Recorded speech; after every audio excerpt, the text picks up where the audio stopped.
Hello there, I'm Koosh, and welcome to the Star Wars The Old Republic Endgame Rating PvE tier list.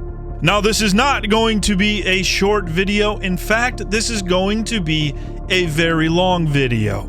In this video, we are going to go roll by roll, spec by spec, and talk about the pros and cons of each of our specs when it comes to endgame rating in Star Wars The Old Republic.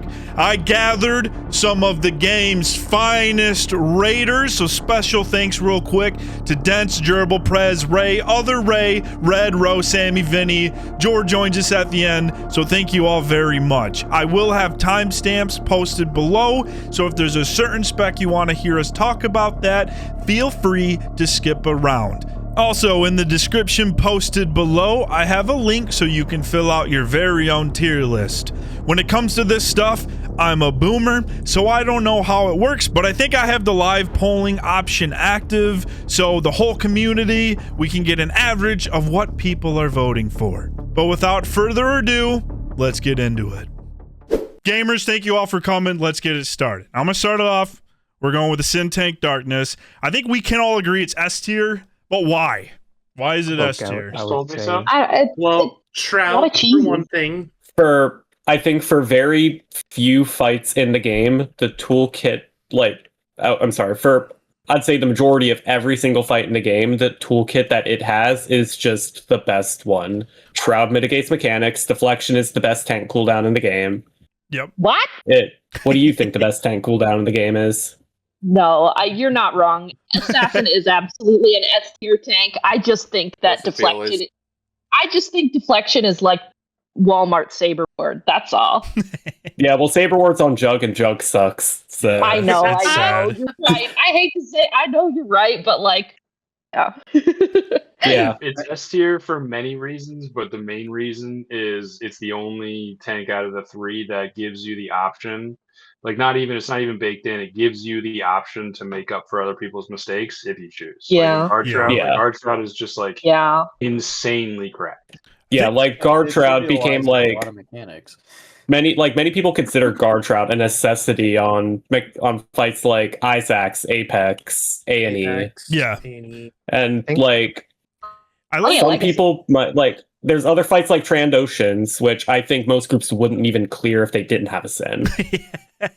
Just so good on Kron. Like, also, I feel like its diversity of tacticals is also pretty nice. Like, because I feel I think without that. Yeah, well, like on Jug, you have like two options, maybe. Same with like PT, but like Sin, you like, my God, like the toolkit is insane. So I agree with everything that y'all have said. I like it is just the best of the three. Yeah. If we're gonna be if we're gonna be holistic about this as well, if you're choosing a character that has the ability to play Assassin Tank, you also have the ability to play one of the three healers, which we'll get to that later, but they're all good.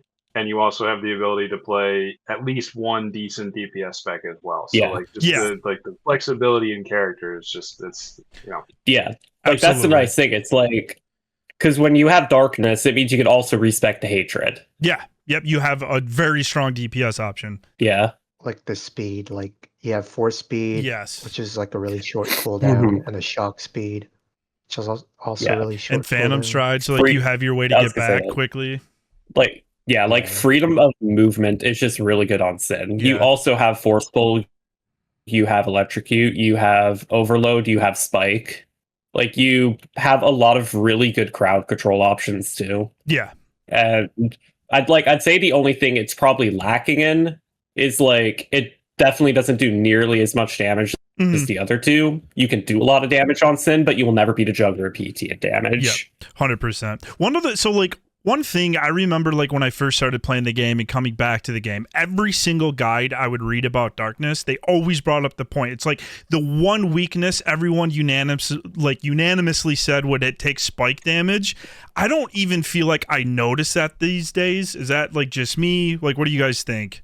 It doesn't. That was much more. It's such a big HP pool at this point that like. Yeah. That was kind of that was a like- problem in like 1 to 4.0. I think it's way less of an issue now. Yeah, it just I mean, don't feel in other it. expansions, in other like patches where we had like say lower gear and we might have had a little bit less HP, less defense, like it definitely hurt Sins more. Yeah. Like at the beginning of the expansion, a lot of us played PTs and Jugs because it was easier to eat those heavy hits because Sin has light armor. Yes, I do. Okay, now that you mentioned that, I remember getting destroyed when they like brought all the raids up to 80 and they like, yes. Yeah, that was rough. But then once we were geared, it was fine. But yeah, I do specifically remember that now. Double sinning that one time and be like, oh my god. Well, double sinning was fine, but there are fights like Kephis, for example, that like EC Kephis, where like that fight has always torn apart Sins. Just made it paper. I feel like nowadays, like you get like insta global. Kephis is yeah, like you still have to be. Yeah, you just explode. Yeah, like I feel like nowadays Kephis is more on the healers. I don't know. Kephis has always been like roll cooldowns well. Healers need to like remember to actually look at you, but in the end, it's like your survival odds were usually the worst on Sin, even if you always had a cooldown up. Mm-hmm. Well, I'll keep things moving. I think we can all agree S tier for Darkness. So I think just like probably what I'll do is like every other one, I'll just put up to B and then we'll talk it out, you know. So now we're going to go on to Jug Tank. Obviously not as good as Sin. Oh, thank God. So we'll start here in B and what do people think? Obviously the damage is probably the best out of the tanks. But where does it lack? I think it stays in B. Yeah? I think it stays in B. Yeah, because weirdly enough, like, see, the thing about Jug is that it's supposed to be the cooldown tank, the one that has just like all the mitigation, everything that you can do. But 2 of them were removed at the start of 7.0. Yeah, and you can only pick one. Well, and also, Juggernaut's movement options are mostly just a waddle around. Yeah, horrible. It's horrible right now. You want to be the last person to read everything every time? Play Jug Tank. Yeah, you just waddle everywhere. Like the thing is, it's like when Jug is good, Jug is really good. Yes, that's what like it excels in the fight that it's really good in. Yeah. But like we're like Sin can shine everywhere. I think PT can shine everywhere. Jug will not shine everywhere. So like to me, that drops it down. Yeah. Like because but when it's great, it's amazing. I'm gonna be bold. Be bold. Okay. I'm gonna move it down to C. Oh, okay. Let's pump the brakes here. Because you're forced in. Well, all right, so 1, you have terrible tactical choices. Grit Teeth is fine. You know, and then overwhelming offense. Severely underwhelming. Exactly. You're limited to Leviathan's broadband tactical. And then you're forced into choosing things in the talent pool. You're forced to choose things between Reflect and Mad Dash, some other choices that like handicap you in certain situations when the same isn't true of PT and Sin. And a bad Jug Tank is really Yeah, that's actually really true. Yeah. I've definitely had a few DIs thrown by someone playing Jug Tank. And well, see, that also lies at part of the problem. It's that because like Jug is considered the worst tank in Gods. First of all, nobody ever tries to get good at it because most of the Jug tanks who try, not only are they already playing the tank that is worst for the instance, they are also just terrible at playing it. Yeah, I did a set of DI runs on Jug tank. It wasn't that bad because I know how to play it, but the thing is with Jug, it's if you want it to be effective, you have to be really good at it. It's like, in my opinion, it actually has a much higher skill ceiling. Yeah, I think it's the lowest. Also, higher skill ceiling, Immortal but a is the much lower worst skill floor. Yeah, because like the bad Jugs are really bad. Cooldown in the game. It does, 100%. And I'm not going to argue that. Yeah, Invincible is a doo-doo cooldown. Invincible is the worst cooldown in the game. Yeah, and it's like such a low floor. Like having such a low floor for it, like how you can do so poorly with it, just bumps it down a notch. Yeah, no, Sin deflection's pretty bad too. I mean, DPS Sin. Yeah, but we're not.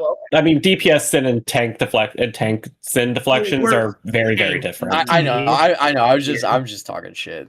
Yeah. So what? I know you said Sorry. No. I will you also go. say too that for people learning fights, Jug is just going to be harder because you don't have any movement. So if you mess up, you're stuck just walking most of the time, trying to fix your positioning, and that's 100%. really difficult. Like I said, it is very much a tank for people who already know how to tank and are already good at tanking and already like understand that first of all that they're walking in a wheelchair basically, but it is so usually slow. usually you're playing it because you either want a title or because you want the damage. Yeah.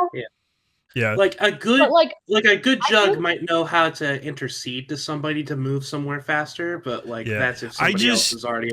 To me, it's like what I like about Sin is I have force speed on demand. Pyrotech, I have hydros on demand. Jug, to me, when they took those away, it's lacking. So it's like I can intercede. It's like a cheap way to skate across the map, but it's also situational because I have to count on somebody else's positioning. So I had it in A originally in my tier list, but now here I feel B is a good option now after hearing all that. So I've definitely dropped on it. If there's one thing I could just do to Jug, I would like to have Mad Dash and Reflect just baseline again, or like back when we had like Threatening Rage was like our force speed or hydros, just something speed. Like my preference would be basically just revert Jug to the way it was in 5 and 6.0 because I think it'd back be back then, because back then the highest skill Jug, they could play it like an assassin if they were good enough. 100%. Like you could do crazy things in that class. You could still do really good things in that class, but not as much as you used to. What was that, I think for context, I would say, I know we said we were going to be very broad with this, as in we're not just going to consider gods or ducks. Yes. I'll say it's fine enough for pretty much every legacy. It might be kind of sus and Brontes, in my opinion. One thing I will say is that first of all, I actually think it's completely fine on Brontes, but when it comes to all the legacies, I actually think Jug does pretty well. I would love it in EC. It's above average. I would say it's behind Sin. I would say it's better than PT for Duxon. But the biggest thing is it's just terrible for gods. And there's no other way around that. Yeah, it does pretty bad in gods, but it's still it still has some issues in other fights. Like if you go Dread Palace, for instance, you can't do any of the kiting shenanigans you used to. You will get destroyed on Tyrants, you will get destroyed on Bestia. But Calfea is still actually be pretty easy for you. All the issues that Jug has, it in gods, it has everywhere else just to a lesser degree, I feel like. Because gods is harder. Don't have any great cheeses. It's to a much lesser degree on other fights, but it's still you brought up Brontes. Sin and PT are a lot for coming from a lower skill player, much lower than Prez. Sin and PT are just so much easier. That's what's torn about Jug with me is when it's good, it's amazing and it's fun. EC, Huntmaster and Duxon. I love playing Tank 2 and on Apex with Jug, but it definitely lacks in the other ones. Do we feel good about B or sorry, Prez, what was that? I'd say so. But then, one more thing to consider also is when you really think about it, a lot of the fights that Sin was weaker on that you don't really want to play it as much, say XR, EC, sometimes even Tank 2 Apex to a degree. Those are all fights that Jug excels at, and because of current combat styles, you can just have both. 100%. Things like that matter a lot less than they used to. But it still doesn't change how Jug is on its own. I just want some speed, and I think B is fine. Okay, hell yeah. All right, so this next one, I'm going to be biased. 100% will be biased. So you guys got to help me out in this one. Somebody just take the floor, please, because this is easy S tier for me. Oh, really? I'd say A. I'd say high A or low S. I would say A because I don't think it's as game changing as Sin. Granted, because I think it's high A. It's got the best damage out of the tanks. You got an Immortality button. It's got great TCDs, great kit. But it just Sin is game breaking in the fact where it can literally make up for other people's mistakes. It just that makes it so far and above anything else. Yeah, it's for bringing up Gods and Duxon again, but I feel like how for dare Duxon, you? it's a bit overrated. Yeah, Duxon, absolutely, I agree. I definitely prefer Jug and Duxon. Yeah, it's DCDs are really good for Apex, but that's about it. Yeah, but it also doesn't bring a cleanse with it. Yeah, I still prefer the Jug. Shield Tech's really good for R4. Yeah. Oh, yeah. One thing I was gonna say that it's incredible. It's really good for kiting the monsters and all that. It's just really good in that. Yeah. It's just it's like a niche case where it's definitely S. Yeah, I feel the coziest on that spec too in terms of just survivability. Like I feel like a tank. And like you're like its passive survivability is insane. Nuts. Same with like Brontes, like rapid shotting the orbs with second wind makes it like the best. Like there's what's kind of weird about this though is like even when I do fights where PT should absolutely be feeling better, I still always feel better on Sin. Yeah, like even like when I'm shooting orbs with second wind on Brontes, I still feel better on Sin. Mm-hmm. That's actually another thing that could knock it down. Taste.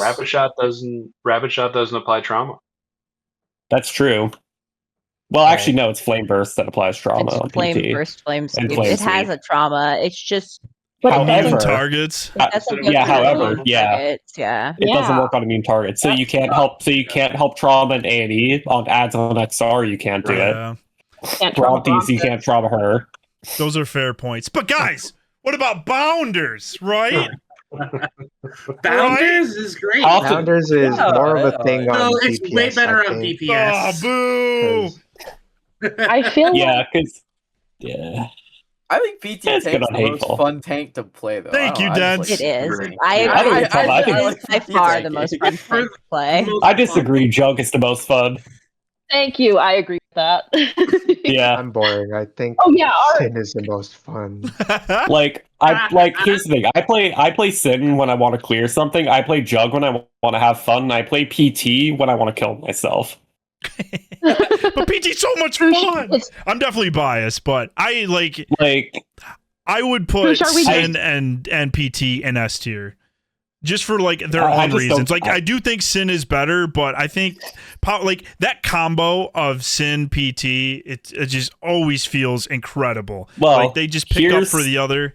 Here's something to think about though, and because we can't think about one class with another class. We need to think about the class itself. So let's think about like any instance in a game, any given one, and we play 2 of any of the tanks. If you run double Sin, unless you do EC, you'll probably be fine every time. Yeah, I think that's fair. If you do double PT, I'm thinking where you would eventually find trouble. Master Blaster would kind of... Master Blaster would suck. Duxon would be awful. Apex? Gods would be pretty weird too. Yeah, I've done it in Gods. Like, I've main tanked everything on PT in that instance, and it obviously doesn't feel nearly as good as Sin. Like, the examples where I found myself having trouble was like turret face on the hut hurts quite a bit more on PT. I also want to say, like, just because Sin is better, that doesn't mean that Shield Tech can't be an S tier. You know, like, does that also feel fair? Because I feel like we're comparing it so much to Sin, but it's like the survivability is incredible, the damage is incredible, the cooldowns are incredible. Yeah. That is that's the thing. Would you say that it's solid and not the best? Yeah. I definitely think the Sin is the best of the 3, but I still feel like we're only rating it against the other tanks, right? Against the other tanks, so and it's worse than Sin. Yeah, because the thing is, like, if somebody DMs me and they tell me, "Hey, you're doing any raid," let's say, like, we're literally going to spin the wheel, but no matter what, you are carrying your co-tank on your back. I am logging onto a Sin. Yeah. Because at that point, there are times where I will acknowledge that PT is better, but I know for a fact that if I'm dragging someone on my back, I need to be playing Sin. Definitely. You can think that PT is great, but I think we're all in agreement that Sin is better. So if you put PT and S, you're going to need a double S tier for Sin. Yeah, but so I know what not necessarily. I think Koosh is right. They can both be an S tier. I think the argument of high S tier and low S tier is definitely valid. I think for now, high A tier is good. I think it's something that we could revisit down the line if we want to bump it up a notch. I'd be perfectly fine with that. Definitely. I still think Jug Tank should be in C. My biggest reasoning. I think Ray's PTSD from bad Jug Tanks. Right? That's really rude to put both of the other tanks in S tier and then Jug in C. I'm doing our next DI on Jug Tank. I thought we weren't supposed to compare the tanks to each other. Why are we putting Jug even lower? I think my biggest reasoning in the difference between PT and Sin is that you'd bring Sin pretty much to like every single fight in the game if you're trying to clear something. But there are some fights where PT is like the third best tank, I would say. So that's my biggest reasoning behind it. Yeah, I will say, like, compared to say like last expansion or like, actually PT was pretty good in 6.0 too, but even like if you date back, it's like PT has only gotten better over the years, which is nice. Especially with EP, that was a huge upgrade. Yeah, it's like EP in 6.0 really like helped it, and then to me that brought it up closer to Sin. Yeah, it's like, and that made it way more viable. Yeah, and that, like, frankly, I'd almost go as far to say that is why like it's as good as it is right now, because it definitely wouldn't be without it. Yeah, I feel like EP allowed it to be able to be brought to more fights. Yeah, because it was just like it was kind of miserable on bronzes, like before EP. Like, yes, you could do it, but you didn't have that oh shit orb button that Sin and Jug had. Fuel. Roll the dice. When you've rolled through your other DCDs and you're just sitting in an oil slick waiting for the boss to hopefully not hit you. So, are we cool with A then for now? I think we should keep it there. We'll keep things. Okay, cool. But like, I did want to I'm totally okay with having multiple specs in a certain category. So that's that was kind of like my meaning. Like, just because one's an S doesn't mean another can't.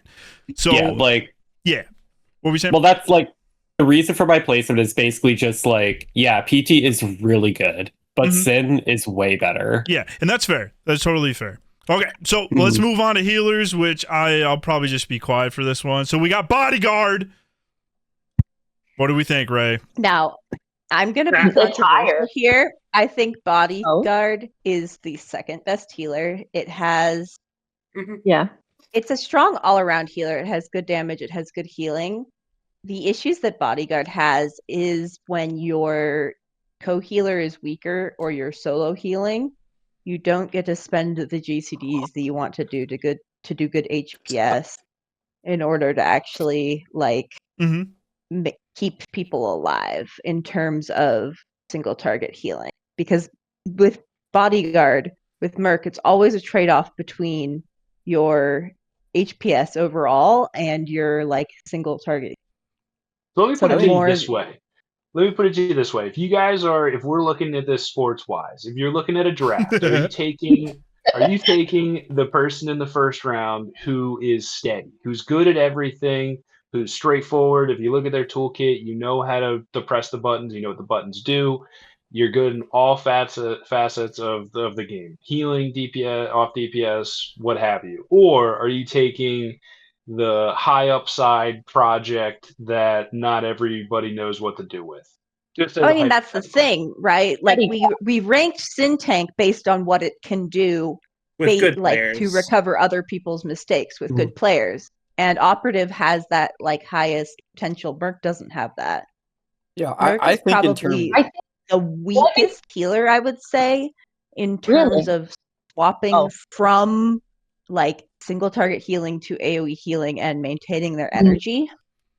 Yeah, their energy is really easy to fuck up if you do that. It's very good if you can trust your co-healer, or if you can DPS a lot, or both. But it just doesn't have like the carry potential that Operative has. Yeah, I took notes from Jor too because I know he couldn't make it tonight, but he did put he had Bodyguard in A tier. Yeah, I agree with I Jor. think that's fair. Does that feel fair? I think that's completely fair. The one thing that I think is overlooked on Merc is it can do a lot of DPS at range. It's not like Operative where you have to be like stab and shiv.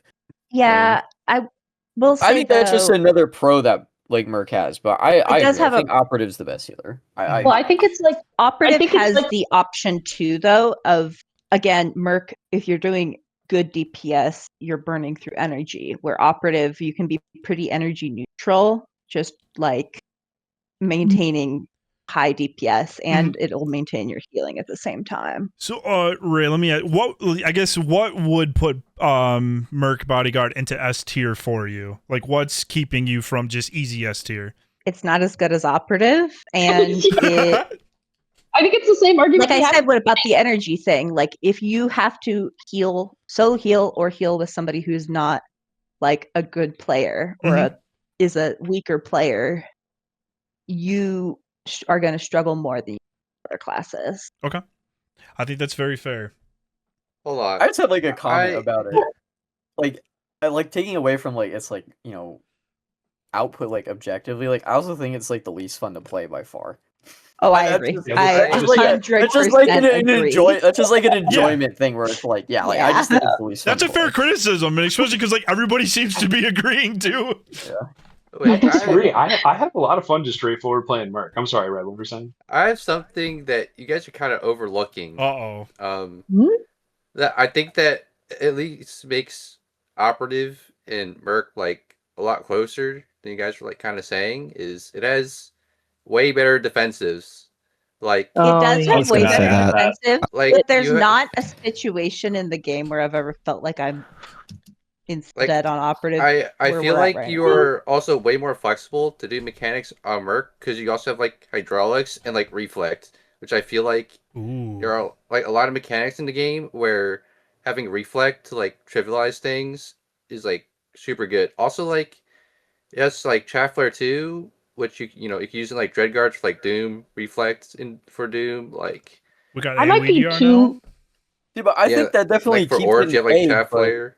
If you're talking about just like pure HPS output, right? Like if you're looking at it from its ability to heal, like Operative still like beats it out substantially. Yeah, easily. But I get what you're saying. It has a good kit in terms it can do more than just put out healing numbers. Like that's definitely a good argument because as like a raider, it's like also like your whole raid composition. It's like if you're like taking like a lot of classes that like can't do mechanics or like don't have like the ability to do mechanics, it's like Merc has like a knock 2, like it can do like every single mechanic in the game almost, I would say. Knock, a hard stun, a movement immunity. The movement immunity just up or the you can't have a hard stun and a reflect at the same time. Right, but you have that choice. That's a soft CC though. Also take Rocket out too, like for fights, you don't need reflect. And we get Jor Meme-Taj clips. Hell yeah. We do. I miss those days. I do want to say, again, so kind of like what we were talking about with Darkness and Shield Tech. So I think we can agree that Operative's the best. But does that mean, just because Operative's better, does that mean Bodyguard can't be S tier? I think Bodyguard's S tier, just because overall it is the most complete healer in the game. I would agree with Red. I would agree with that statement. Well, I mean, if we're talking in terms of healer, I'm pretty because on my personal one, I had Bodyguard and Medicine and defensive and utility and stuff, but it's weaker in terms of I think that healing flexibility. I mean, I'm pretty fucking Operative pilled, but I think what Red's saying actually does have quite some weight. It has a lot of but that doesn't make it great. Fine. It just makes it just means it can compensate for like other like lackings of the group, right? I mean, but that's a good thing. That's why we rank. But you have the ability to do that. It's like on Operative, it's like you just can't do that most of the time. Yeah, it's part of the reason we rank Syntax. So I know that compensating for other people is like it's their fault that they're not doing what they need to do or whatever, but I don't know. I think that's a really good thing sometimes. So in general, how are the Merc cooldowns stopping? Like how are those compensating for people more than the extra healing that Operative is doing? I don't think that I think it's situational. You have a point. Yeah, it's situational. It's niche cases, right? Like, if you think about like Red saying, "Oh, you have a reflect and hydras," right? Like, right off the top of my head, the only thing I can think of where that's useful is eating a power shot on Huntmaster. Yeah, on Huntmaster. And that's I consider that more rage utility. That's more rage utility than coverage. One fight. Yeah, like I think like I get what he's saying, but I don't agree.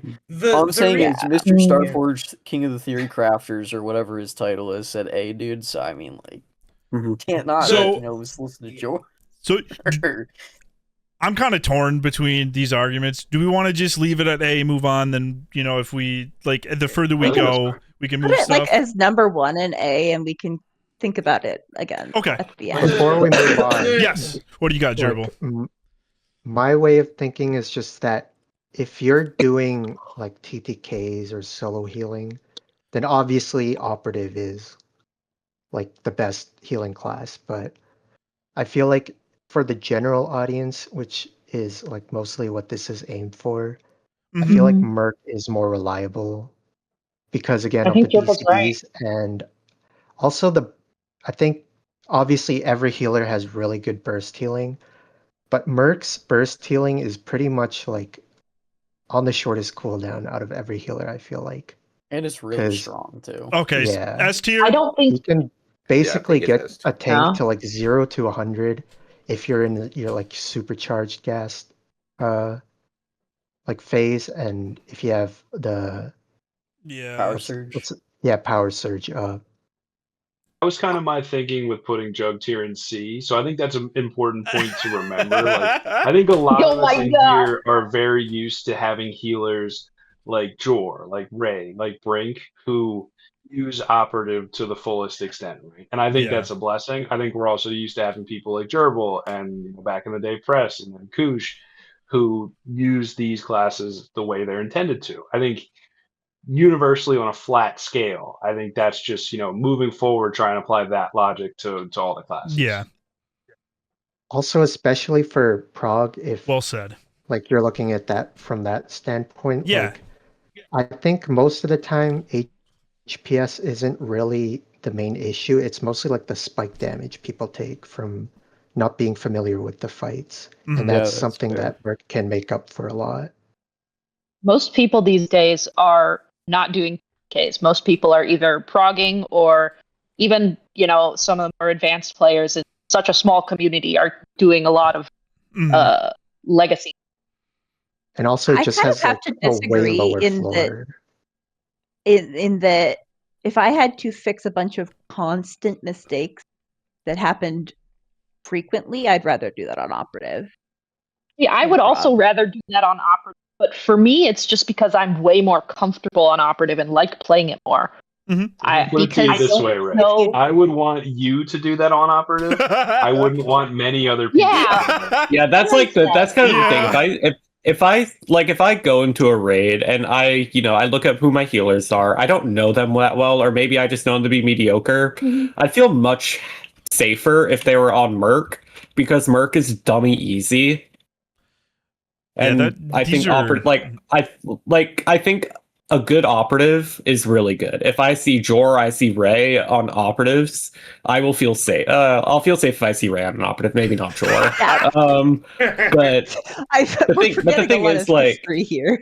No, I didn't forget history, but like, if I see somebody I don't know, or maybe someone I heard about that's not that great as a healer, and I see them on an operative, like, Rick, I'm not going to feel as safe. Damn. And like, and this is coming from, and like, this is also coming from my experience, like with, the roleplay groups going, they're starting hard modes, and both the healers, one of them plays operative, one of them plays Merc right now. And obviously right now the guy who plays Merc has an easier time. Like, every time they go Merc, they always have an easier time.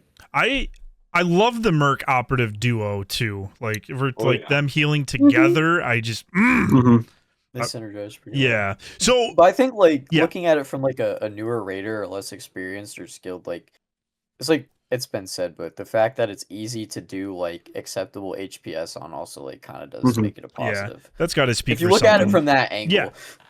Agreed. So, Are we? I moved it up to S. I'm fine with both being an S. Yeah. Okay. Yeah, I mean, I think they like the thing is like we can put Bodyguard and Medicine in S for different reasons. Definitely, and that's fine. Just like Darkness and Shield Tech. Nope. We'll come back. We'll come back to that later. Okay, so we're moving on. Bodyguard S tier. Let's go to Corruption. We'll start in B. I mean, maybe B.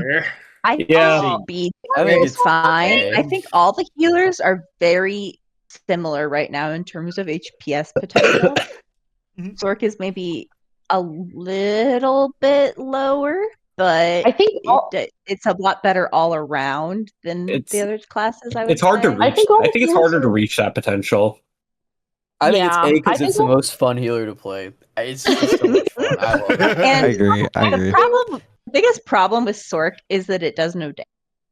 Because in the vast majority of fights right now, you don't need 2 healers to be healing. Does it whole time?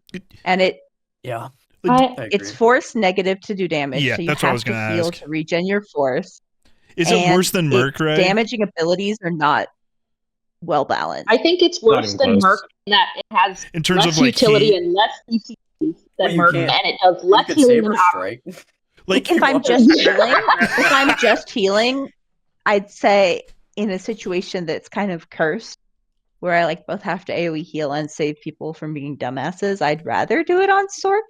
But honestly, that might just be a personal preference thing because I've played a lot more Sork overall. So, in turn, because I know you mentioned like the heat could be a little clunky on Bodyguard when you're doing DPS.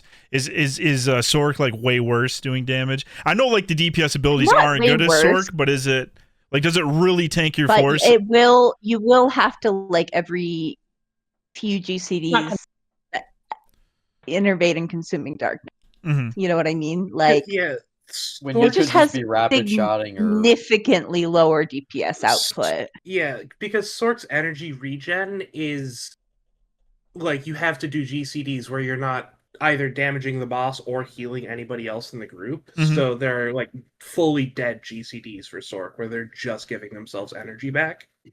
Yeah. So what would be a this change? is kind of a hot take. Yeah. But so I put all the healers in S tier, which I know is a hot take. Ooh. But I think Sork is actually like a lot stronger than people think because if we were talking like super top tier, like TTK and everything, obviously I'd put Operative first, but just for like general usage, I think all 3 healers can do fine on whatever content.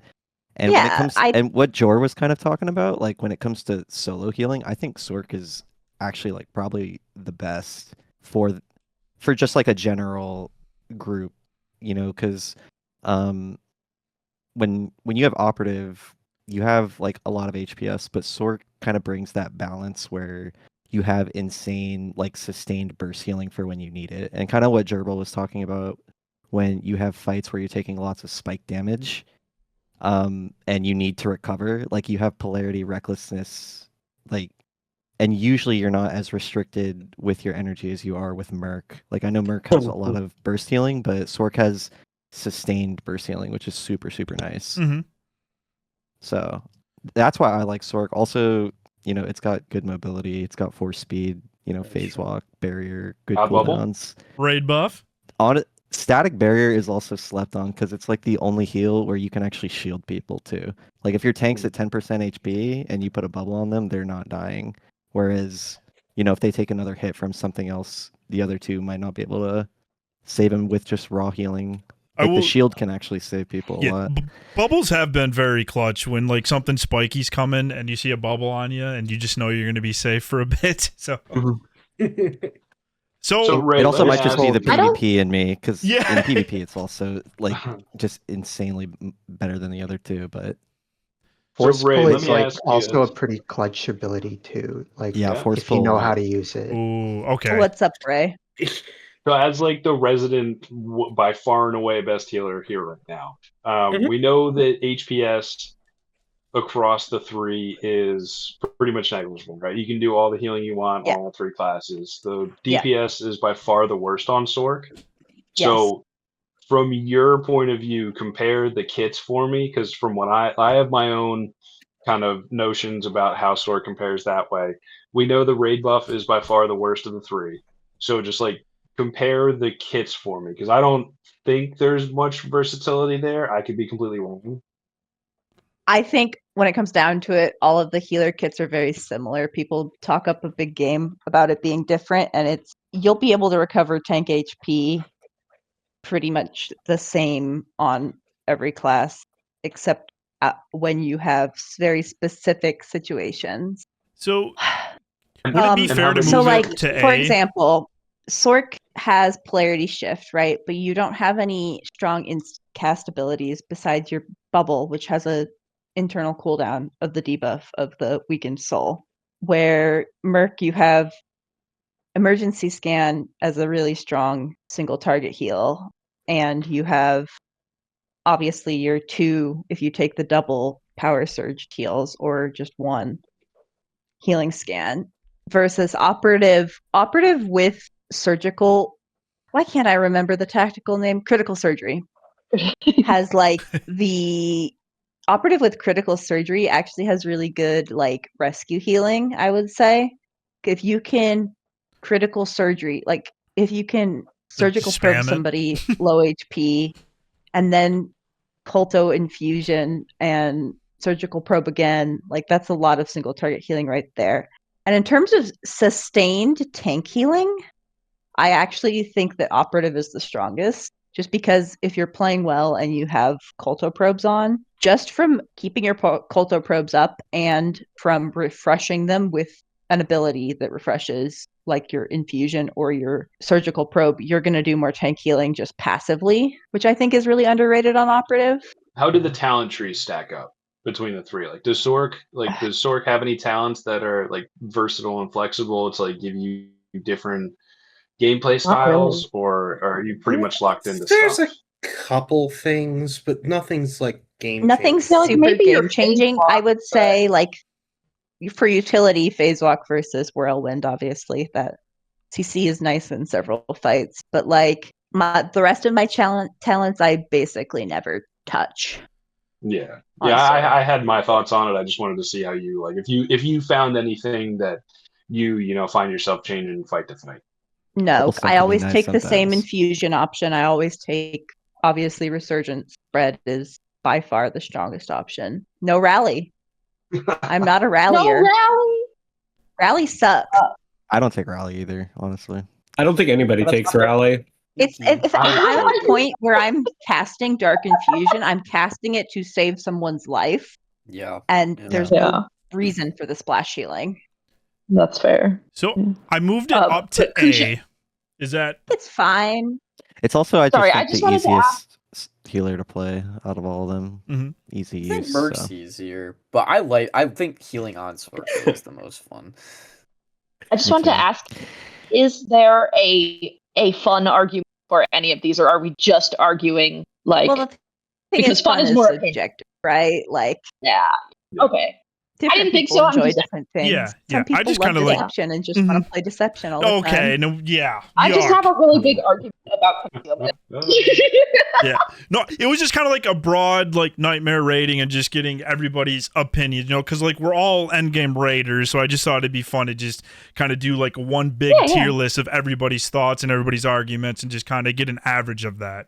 So it does sound like Sork is very strong, but just maybe not as strong as Bodyguard and Medicine. So are we happy with A tier? I would say it's a lower A tier personally, but in A tier. I think okay. I definitely think it's A tier. You can't go wrong with bringing any healer. Okay. I think that's a good thing to know. Yeah, like they're pretty well balanced. I would say not as big of a gap between Jug Tank. The biggest weakness of Sork is just its damage output. It's pretty terrible. Okay. That seems fair to me. All right. Well, so let's move on to operative medicine, and we'll just automatically put that in S tier. Yes. But why is it the best? It shits HPS. All right, moving on. DPS. It has the best sustained DPS. You could argue Merc is better at burst damage, but it can't sustain the damage without having energy issues the way that operative can. Mm-hmm. That's true. Raid buff. And with operative, you have the added advantage of Toxic Haze heal being a heal and a one of your strongest damaging abilities as well. Yeah. And a ranged damage ability.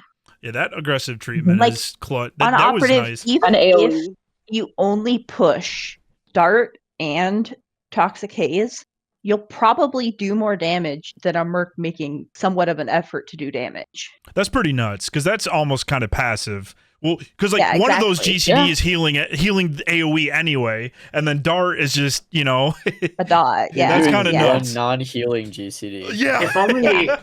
If only Sork still had Force Wave healing. Sammy, get him out of here. We're gonna make that ability good. So like, is that like the one weakness operative has? I would say is defensively, right? Like, it's pretty obvious it has the weakest defensive cooldowns, but I think that there's no situation where you really feel that at this point. And if there was a time where you needed it, like I feel like you would just be shrouded anyway, right?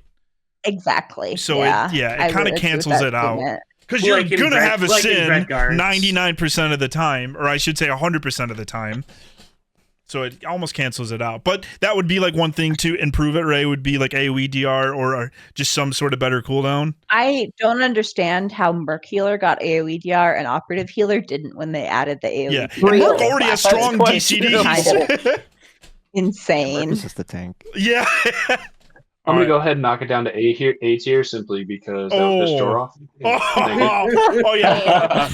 Yeah, Jor had it in S. I don't know if that's going to surprise anybody. I forgot to mention, he had Sork in B, but I feel like A is cozy for Sork.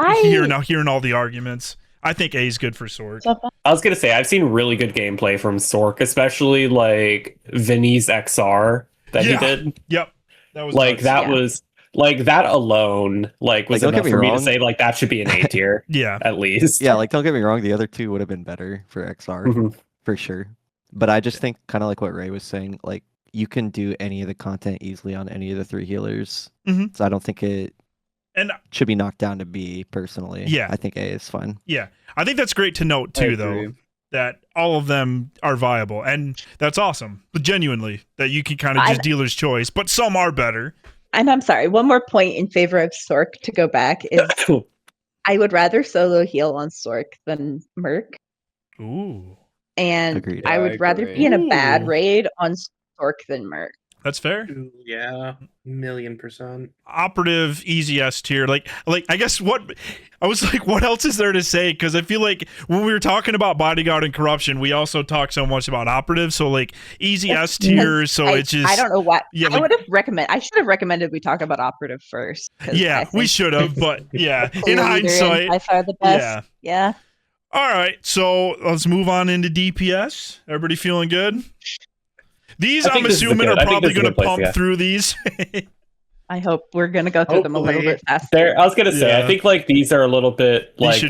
Yeah. I feel like there's a couple we'll probably talk about more, like the strong ones. But okay, AP. Let's start in B. I think B's fine. This is I'm fine with B. Yeah, I think B's good. C. I think in B. Sorry, what were we saying? It's still a PT. It still brings all of the utility that PT brings. But it has shit Colto, and it has 45 seconds. Slow down. It's very. But it's still really good though. Yeah, it's good thing. Yeah, very strong single target. I've heard it's really easy to over. It is.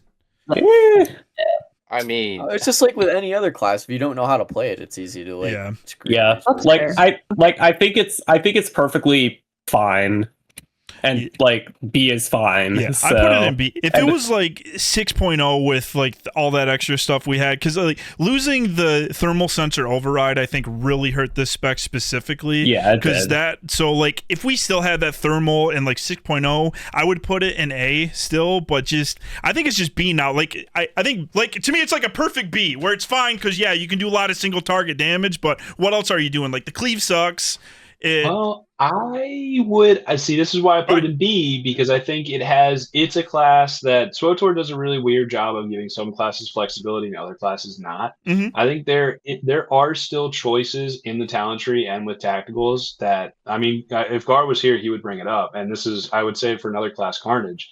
I think the AoE is actually underrated on AP. Really? It definitely is, that in my way for opinion. certain fights. Yeah, but you have to spec into it. You lose like a lot of single target. Do you? I'm just saying. There's Yeah, the you option do. Like there. you have to. I think you take what the thermal debt. I forget if it's a tactical or something you spec into. It's a AoE thermal tactical. debt. So And the then thing there's that like retractable blade, I think too. yeah, because like the thing that I was thinking about AP, right, is that like you could dual retractable blade and always refresh it with Shatter Slug. Yeah. And like that's pretty good in my opinion. Like even if you think of that alone, I think that's pretty good. Yeah. I just I take it to a DP, just have a little fun, and then on Calpheus I'm stabbing everybody, and then I'm overheated. I just think the main problem is you have to put like a lot more effort to do like Pyro's damage.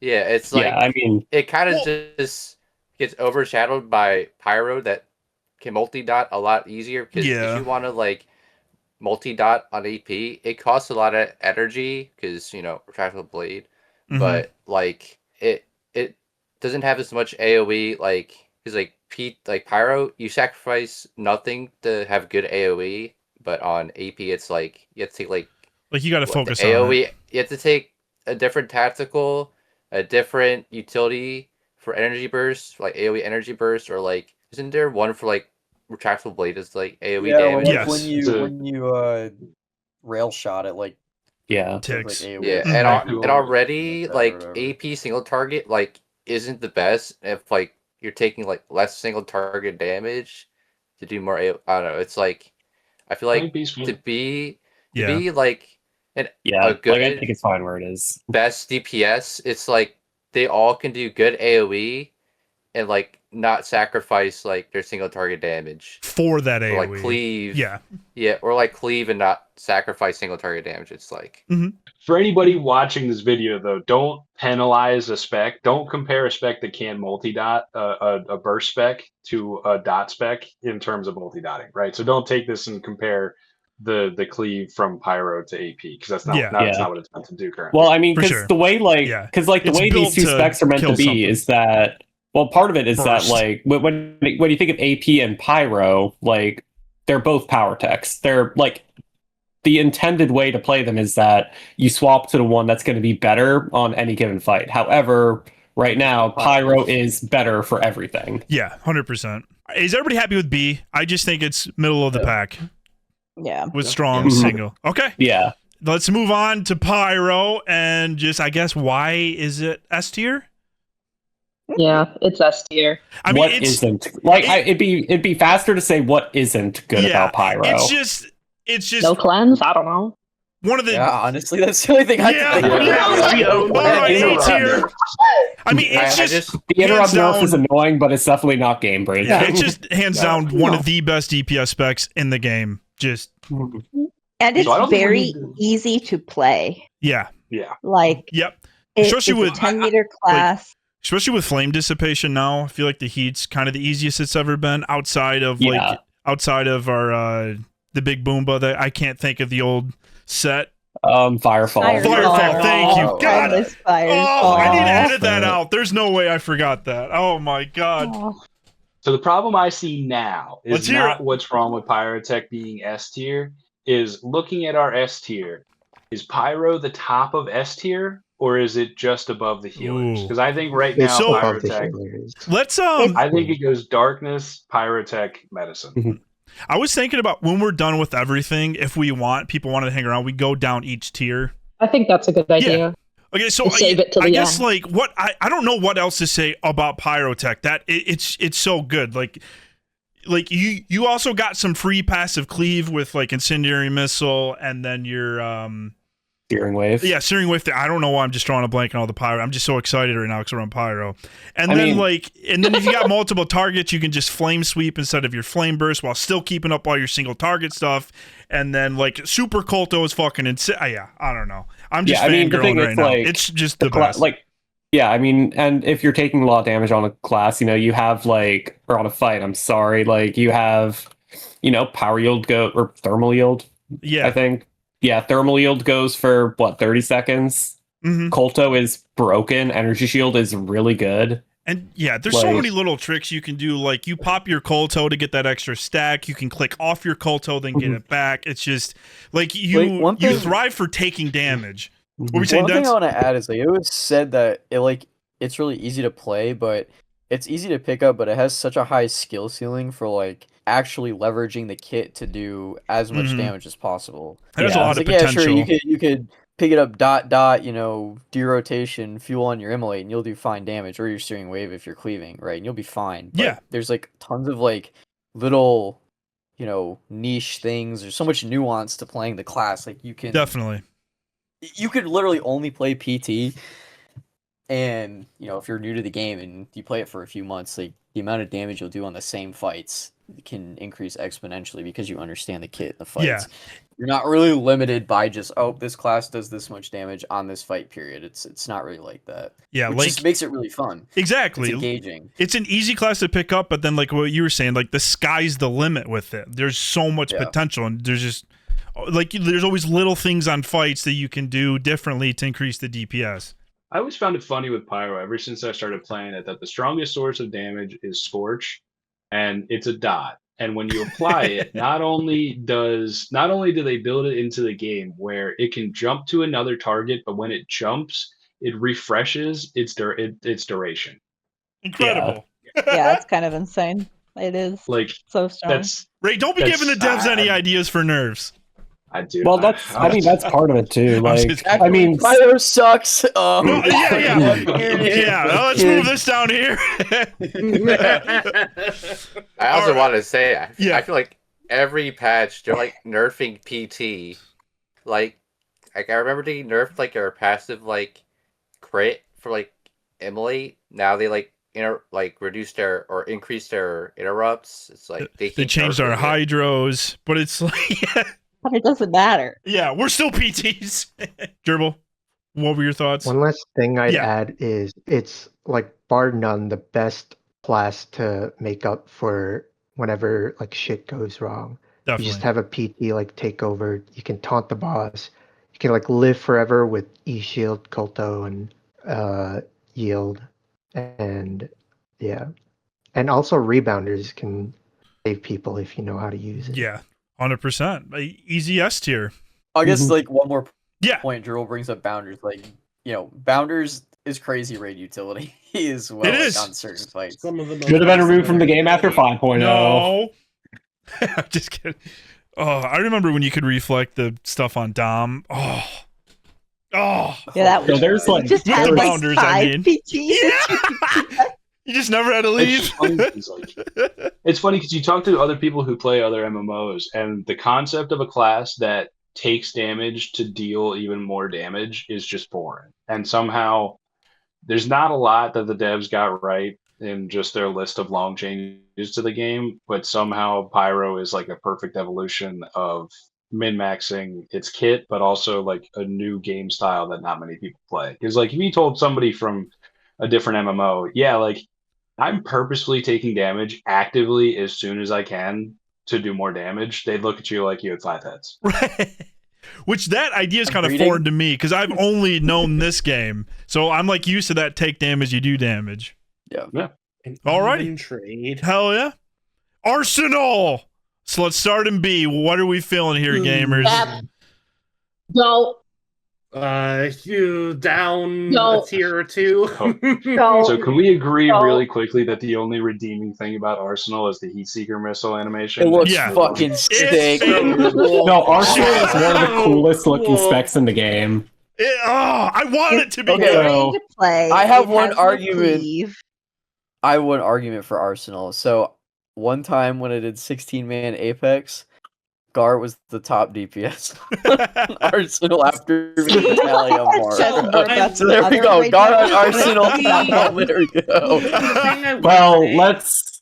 Well, first of all, since Arsenal it sucked since 5.3 or something. Think of the very few benefits that it has. Yeah. It has an armor break. It's a ranged armor break. But given how most groups comp nowadays, ranged armor break isn't really a necessity anymore. It was really nice on Apex Prog, but that was 4 years ago. Actually, no, that was 6 years ago. I just can't get over such a bad Arsenal damage is profile. so high for the class. Like the floor of the class is so easy. That's the thing. It's like they just kept nerfing it. Yeah. Like if you took AP and just made it shit. Yeah, honestly though. Yeah, it has the strong cooldowns that Merc has, but it doesn't have the survivability that you would get with almost any good melee class. So getting melee DR is really nice, but what makes it stronger? I think because you want a Merc. Yeah. Well, so like the main criticism for Arsenal is just low damage output. So like, I guess what would make you guys put it higher? Just like simple as just have it do more damage. Like what if it even just did like a little bit more? Like if it just caught up with the other ranged specs, then like I'd consider it like probably like a B or a C. Okay. Right now, even if it was just at the other range. Yeah. Are we thinking D right now? I hardly ever see it in Raid, and if somebody brings it, it's almost like a meme. I would like it also just has like bad AoE too, right? Like it can't really. It can't do AoE, and it's single target's bad, and it's like cast heavy, so you can't move. Are we gonna have our first don't? Yeah. Anybody for not don't? If you're gonna learn a Merc spec, learn IO. 100%. IO is just objectively better single target. Yeah, because I mean, it's like the Pyro and AP situation, because like AP and Arsenal are supposed to be the burst specs, but both IO and Pyro do it better. Yep. Okay. And that's because of very bad decisions that BioWare made years ago, but like that's just how it ended up. If I'm trying to find reasons to take it out of don't tier, it's got to be in don't tier. Like if you just baseline the flat damage profile of the spec tells you to not play it, it's just got to be in don't. I'm sold. Yeah. Yeah. Like if it's just that's bad, right? Yeah. Like because it has like we said, low single target. Like and no like cleave, yes. So if you're getting into nightmare like rating, don't even bring it. even if you think of like, oh, it's a ranged armor break. What if I need this for Apex? You'll probably have higher group damage if you bring a sniper. If you bring a marksmanship sniper. Yeah, that's true. You have that too. Because Arsenal's just like, yeah, I'm a ranged armor break that has a cleanse.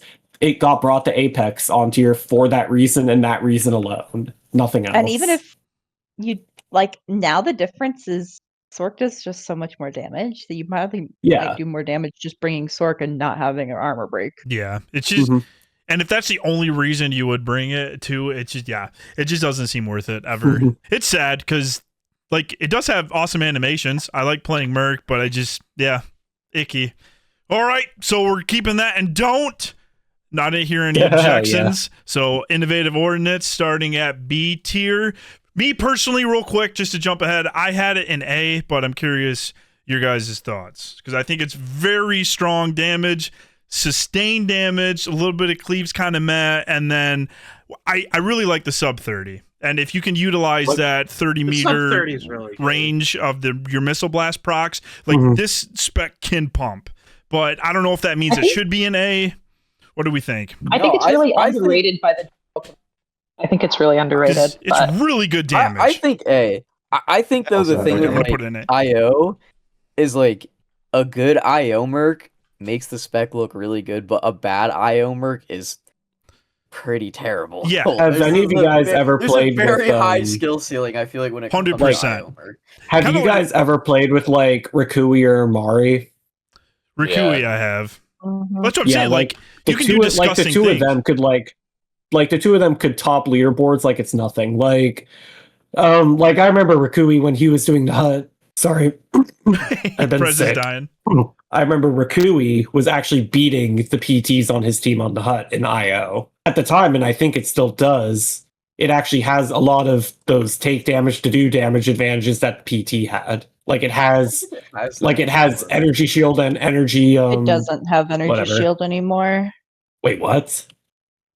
There's no pyro shield anymore for Merc. You like that? Never mind. I take back everything I said. Well, so but kind of that's it. Yeah, but like kind of like what you were saying, and like what Dents was saying about Pyro. I think kind of in the same realm of that with IO is like not necessarily it's an easy class to pick up right away, but I think the ceiling is also very high. Like it's one of those specs where if you master and you can do an insane amount of damage with. But I think IO is much harder to pick up than PT. Definitely, like for sure, 100%. Yeah. Absolutely agreed. And recovering can be tricky. Very good spec for anything where the sub 30 is very important. It's one of the best. Like Vinny has some insane dom burns on that's Marksman on IO. It's like second only to Hatred, basically. Yeah, it's very strong for that fight. It's so good for Bronte's burn too. Like it's phenomenal because you can get hydros, the double missile proc or whatever. Or supercharge. You can double supercharge. Yeah, you can stack on the immune hands. Because I've talked a lot about utility. I've talked a lot about utility, and I think that kind of shines through with Merc too, because it's one of the only classes where there's like 2 defined rotations to it, like one for movement, one without, which I think is a special thing as well. But also bring in an internal debuff. I think that's a good damage profile from a range class. That also brings an internal debuff is pretty big. Yeah, and buff up your melee for sure. Yeah, absolutely. That's like a strong buff in itself because it does a ton of that debuff buffs the majority of the damage that it deals. There's been so many times I've done Brontis where Denser Guard, you guys are like, oh, thank God we got that. You know, like the IO debuff from Serrated. It's seriously because it pumps the group. You know. Yeah, like on PT, that's like I guess we're moving back to Pyro, but like if you don't have that internal debuff, that goes like a little less than 7% of your potential outburst is gone. It's kind of really dependent on that buff to do maximum damage. But anyways, I digress. But what were we saying, Vinny? Debuff, big W. I was just gonna say, kind of like what Red was saying earlier. You don't have to give anything up like in the rotation to get cleave off. Like you can just sub a fusion missile in for one of your like fillers and just cleave everything, which is kind of nice. And what I think a lot of our A tier classes are going to have is just being able to passively cleave without having to give anything up. Vinny, I think that is so are you satisfied with A tier for IO, Vinny? Because I feel good about it. I'm satisfied. Yeah. The only thing is that I think where does it lack? I think Sniper is just like better than Merc for almost everything except the sub 30, but I still think IO is like really good. Definitely. And the sub 30 is what kind of keeps it in A tier. All right, I don't hear any objections. So speaking of that, let's just sneak engineering up here to A tier and see what we think. Because Vinny, you were talking about passive cleave. Go ahead, Vin. Yeah, it's just a lot of that. Your single target is your whole rotation's passive cleave. So and the single target is disgusting. And it's the highest single target out of all the specs. So. It is like the only time NG would be bad would be when you don't want to cleave stuff, like maybe Apex. But but like when it's good, niche fights like that, it's just almost always. And the animations might piss people off, but that's the only. That's their problem. It brings one of the strongest raid utilities in Sniper Shield. Like people don't talk enough about just how good Sniper Shield. Like it's like the only real raid cooldown in this game. I would say. I think that's fair to say, wouldn't you, Ray? Say that one more time. Yeah. It's the only real raid cooldown in this game, which is a big concept in other games. I compare it to AMZ. Like it's something that like. If you have a person like Vinny in your raid, and you have a poll where you like it's getting like XR, like take XR for example, like there were some polls where if we got done, we were looking back, that was a clutch Sniper Shield. You know what I mean? Like that's the type of thing where it's really good, where you have a poll and you think about it, you're like, wow, that was huge. Like it can save. There's so many of our XR kills where we only got through that, but Prime. Of the sniper. Because of the Sniper Shield. And you can still feel it in that fight, doing it without a sniper versus with a sniper. Just the utility differences. And then Vinny also mentioned diversion. It's like diversion is slept on a lot of fights. Like there's so many fights. I mean, obviously you can't use it on the main boss, but there's so many fights with ads and stuff where absolutely you can like XR, SMV, Thrasher. SMV. Like if you don't even have to go up top, you can just throw diversion and kill everything. If someone like misses the knock or something. If you do an R4 timer, it's actually super helpful in the hallway. Yeah, that too, right? It's just it brings a lot of utility. Also, I just think sniper has the best cooldowns out of any of the ranged. Definitely. Like entrench can just tank anything. Like evasion can tank anything. Roll can tank anything, and then you Cover can heal's reset all also that. cracked too. Yeah, and you're Oh, yeah, healing you for heal like yourself 6k a ton, yeah. HPS all the time. So, with like, cover heal. It's safe to say sniper, like out of all the range specs, sniper's just probably the best.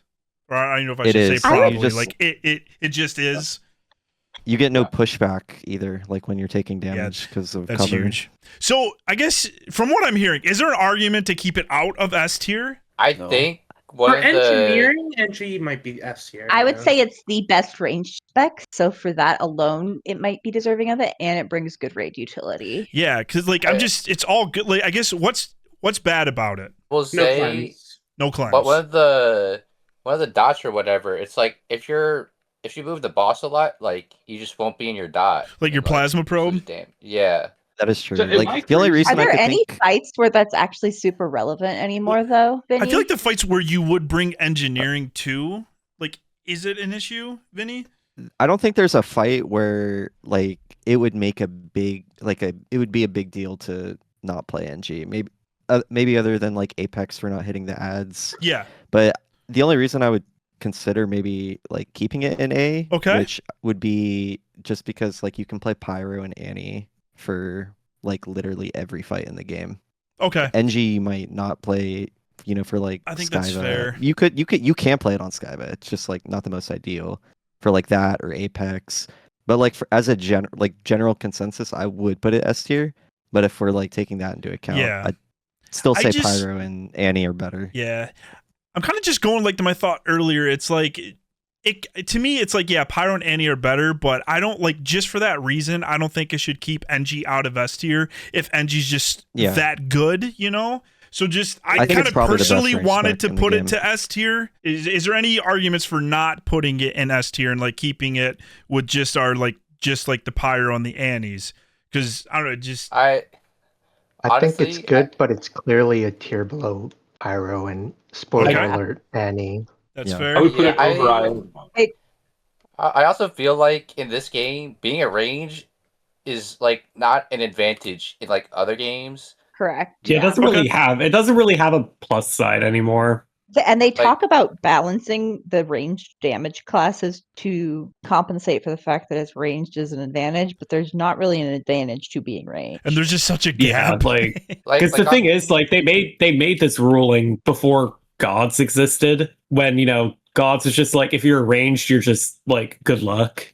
Vinny, am I crazy? Was there like a not stuff. Was there an aura buff to NG? Like it feels like within the past like half year to a year, it felt like I used to not see many engineering players. Like even when I did, like the damage was lower. Was there like a aura buff that I missed in like patch notes that just like raised the flat damage? Slept on. I'm actually not sure. There might have been, but I think people just didn't enjoy NG because of the animations a lot. So people just naturally played Viru, which is also a very good spec. I'm pretty sure it did get buffed. I think it did. It might have gotten remember. buffed. Yeah, I think it was like I can't remember. Yeah, that, and I mean Viru. I'm pretty sure Viru got nerfed. I think it did yes. too. Like that too. Like when 7.0 first came out, like Viru was very strong. busted. So I'm gonna keep it in A tier, but I think there's solid arguments for why it could be an S. But just to kind of for the sake of a higher A tier, I'd put it above both the support roles in that tier. Mm-hmm. Yeah, I was going to go back through afterwards and do like all the tiers. Like we'll do the best of S and that kind of stuff. But so NG, I'll leave an A. But again, like I said, just kind of like the sake of moving forward, keep it an A. But definitely good arguments for being an S tier. Marksman, it did get buffed. How are we feeling? B tier. I haven't played Marksman a lot, but low-key, I think it's better than people think. Ooh, probably high B tier, like high B tier. Yeah. It does the same damage as Virulence, pretty much single target. Really? And pretty much, I think I had like a 35k parse on it the other day. So just very strong, just straight single target. It's very strong, straight single target, and it's also really good on fights where you have to swap targets a lot, like Brontes or Styrak. I think even like Skyva, it has the highest parse right now out of all the sniper specs. Okay. It's also very easy to play, if I remember correctly. It is. Like, very straightforward. So I feel like it should get, I don't know. Like, if it does really good single target, easy to play, and then just as like a rating as a whole, I feel like that could be like plus points, but definitely not on the same level as NG or Viru, right? As like a whole. I think it's just Probably missing cleave. Yeah, it's missing cleave. It's its only weakness. Yeah, so that's why I would probably put it high B too, High because B? it still Okay. has all the utility that sniper brings. You're right. Like the version sniper shield. I actually really like. And it how you has an get armor entrenched break. on roll. I was gonna say it has a ranged armor break. But the Yeah, that range too. is not important. at Range this isn't point. important, but yeah.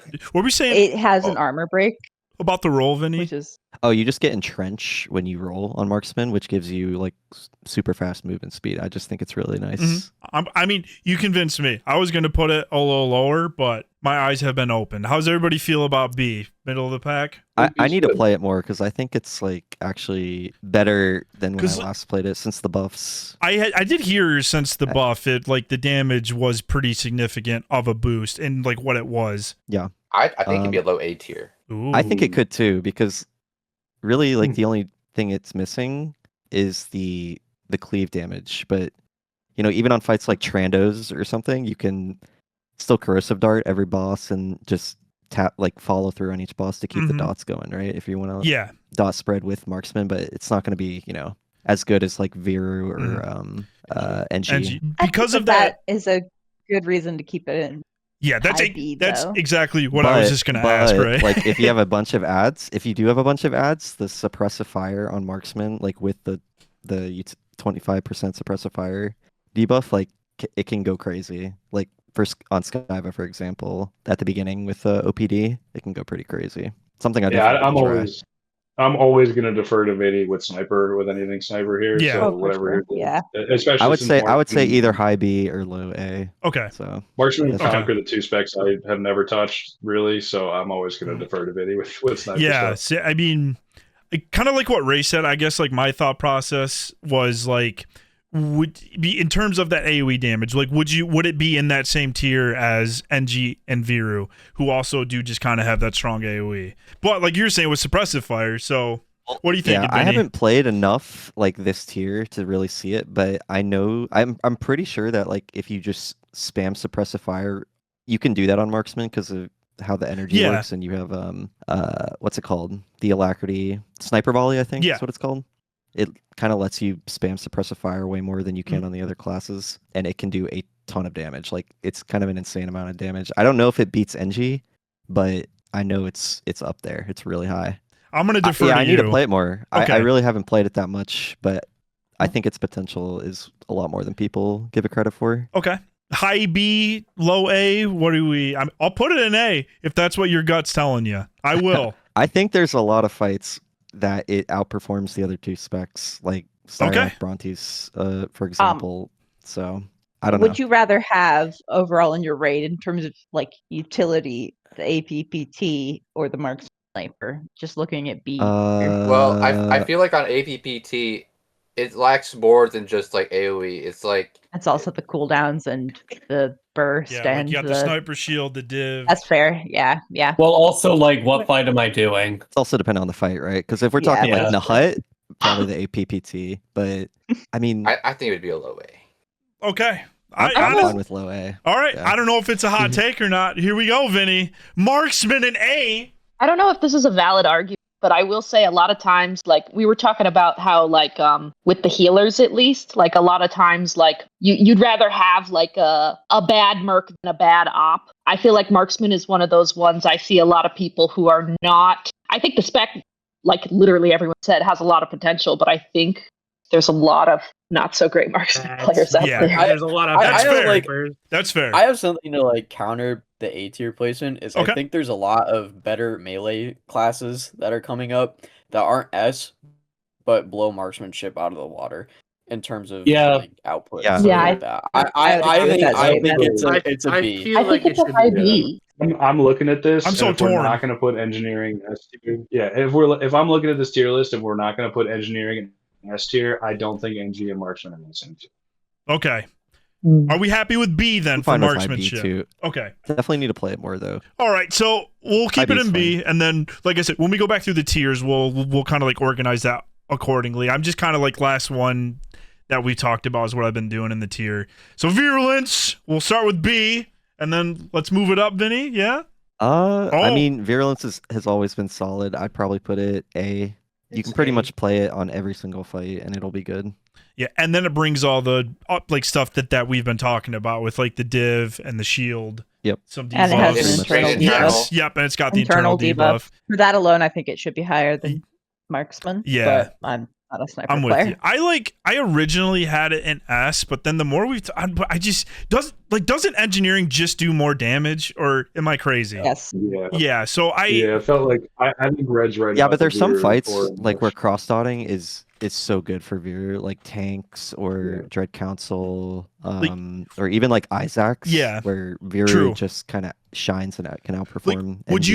Would you push it to S, Vinny, like in your personal opinion, or do you think it's just a solid good A tier? I wouldn't push it to S. I'd probably put it like even with engineering, maybe like a little bit behind, or they're pretty even in my eyes. Engie and Viru, so.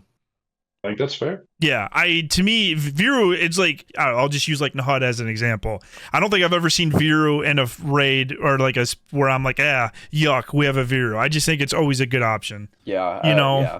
Granted, there's a couple fights where you just don't want that kind of spec. The only time I'm going to say, like, I don't really want a Viru sniper is if I'm like on the hut and I don't want a Viru sniper. For sure. That was a quick one. We'll move on to Concealment. What do we... I love Concealment. I love Concealment, but it's definitely I would say it's a don't. I would say don't. So no, it's better than ours. I feel like it's better than Arsenal. Better than Arsenal. Okay, wait. Target damage. At least it does damage. Where is its damage right now? Because I don't know. It is a very high for single target spec. Is it? But the problem with honestly, is okay. Cook. The problem with Concealment, ever since Acid Lash came out, it requires very high uptime to keep its DPS up, and it sucks at target swapping, and it only does single target damage. And it does the same single target damage as Lethality, which has insane passive leave, better DCDs. We could put Lethality higher, but I wouldn't say it's a don't. It's very squishy, right? Like very squishy. It's not a don't, it is very but squishy. it's definitely D tier. It's not. Oh, first, I agree. D tier, unfortunately. Yeah. This is based on my personal take on it, though, is if you are dead set on playing operative DPS, don't bother with Concealment. Just play left. Yeah. Mm-hmm. So what I'm hearing from Ray is it's the AP of operatives. Yeah. Just without the exactly. But it's the AP of operatives, but worse. Can I say one more thing about Conk though? Yeah. One good thing. Really fucking easy. Just spam that lacerate. Actually do good damage in a fight on Conk. That's theoretically easy, but it requires melee range. It requires high uptime, and it is bad at target swapping. So anytime you have those, it's going to be actually more difficult to play in raids. I feel like anybody who knows the class decently enough will know when to hold their backstab, when to use other things. Smoked by someone playing a different spec. That's equally skilled. Yeah. This is just like the damage profile is just not where it needs to be, and then it lacks all the class behind it. So what makes it better? There are points. I'm in denial. It needs an entire rework on the way Acid Lash works, honestly. Yeah. Tactical is just too punishing. I'd say, like, at least unlike other specs that we're going to be putting down here with it, at least it has damage potential. It does. Yes. That's why I think it's better than Arsenal. If you're on a fight where you can just sit there and parse, like, it doesn't have cleave, it's good. You know, it's fine. And that's the thing. It's like we consider D like maybe the one-time good or just not very good at all kind of thing, right? But like if you bring, it's like of the 37 nightmare fights, it's like how many of them could you play Concealment effectively on?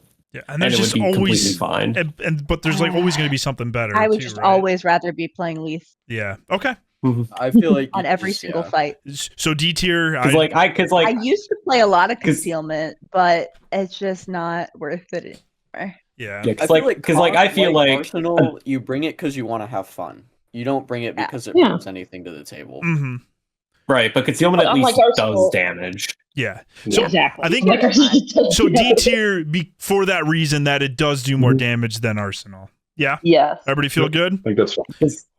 Because, like, well, for me, like, I would have put it in C because it's gonna be better than a few of the other specs that we're probably putting in maybe D. in terms of damage, but it is one of the has weakest bad classes in the cooldowns. game in terms of survivability. Yeah. All right. Yeah. So you're also, if you're not playing optimally, gonna die a lot. I agree with what you said. Yeah, okay. I'm gonna leave it in D for now. Like I said, when we do like the organization, maybe we can scoot something like kind of when we see the whole picture. All right, but we're gonna be moving on to left. What are we feeling? Definitely the better of the two specs. A tier. That's an A tier for sure. I think it's solid A. I think it's better than IO. If it's I do so too. strong, I think I think it's better than underrated Vero. and a good left player. I actually agree too. I think it's better than Vero as well. It gonna say you guys doesn't can have play with the- Fluffy. Poop damage. It has less raid utility now that they took away Toxic Haze Heal for DPS. Oh, you're But right. That was such a adds stupid good nerf. Game. I know, bad. it's so Such a stupid. stupid nerf.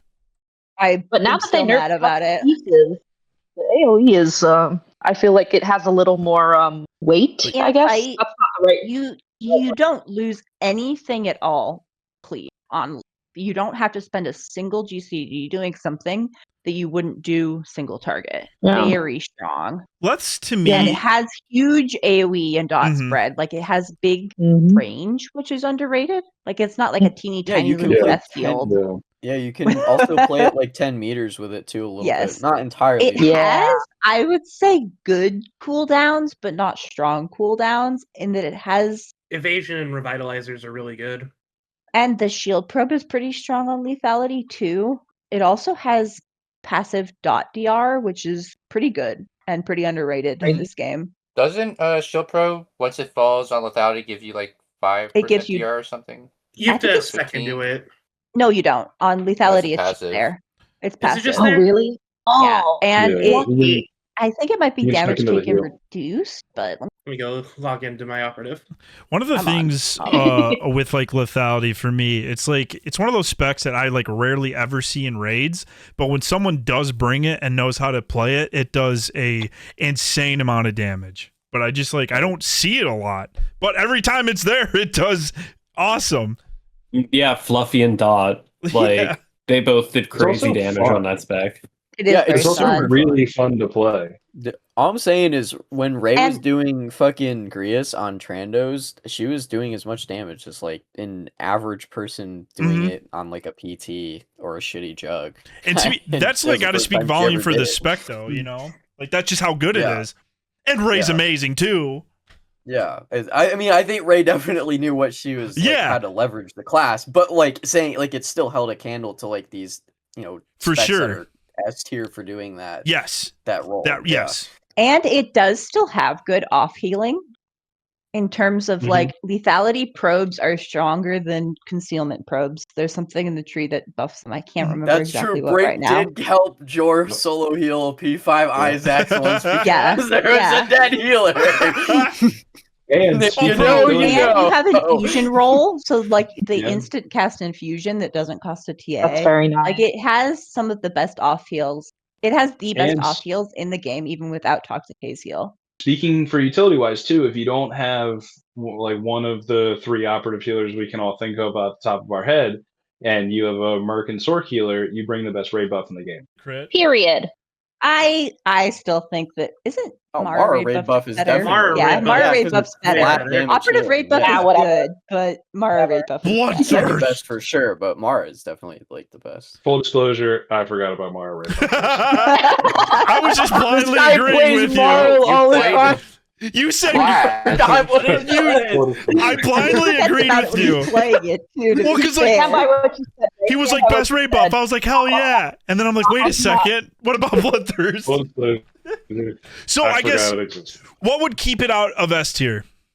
Can we talk about that? It just doesn't have the Survivability. raid utility. Raid util?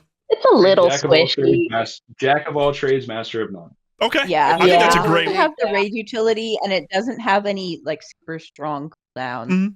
Yeah, Yeah. I feel like operative is good if you take like one hit like shield probe is like good for that, but if you're like taking like sustained damage, like high sustained damage, like you won't live.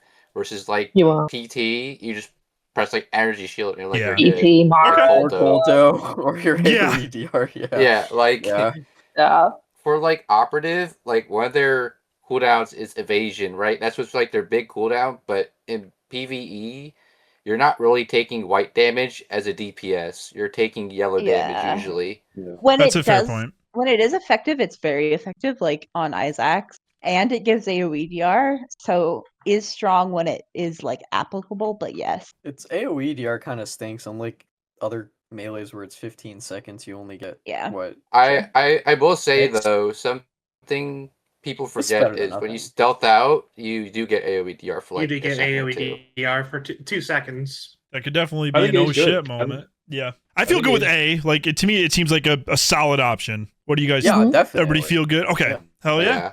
All right, let's move on. So we're going to move on to Hatred. I know we talked about IO's sub 30, but Hatred is just like the best sub 30, right? The king. Yeah, it's the best sub 30. 100%. This is where I wish we had Gar, because like I feel like Gar has a lot of really good points about Hatred that he brings up that I like don't fully understand all the time. And I feel like Hatred has just like such a Hatred I just like never, I don't know. Me and Sin never really got along as like a class. Its damage is insane. It is the best source of a force debuff for your raid by far. For the Maras and the Jugs. For the Maras and the Jugs. Yep. It will. The force debuff there are is so several underrated in this game. Yeah. It's crazy There's how much several more damage fights you do on Mara and Jug. in this game where I would say that a Sin is like easily the most important member of the raid. But then the problem is there's a lot of fights where it's just there. You know, like it'll be there, it'll do good damage. Dude. We look back at some of those Dom burns when we were like 7-manning Dom, and when Gerbil and Vinny were both on Hatred, those numbers were like actually insane. Yeah. Oh yeah. I think we had like 44k Dom burns or something. It was like 55 and 57. Like it was insane. Didn't we run like 3 or something like Hatred Sins when we were doing TTK? For TTK, I think we had 2. When George was trying to do it. The most recent one, we only had 1. No, we had 2. It was me and Gerbil on Hatred. Wait, for what? XR or for? No, we were talking for Dom. Yeah.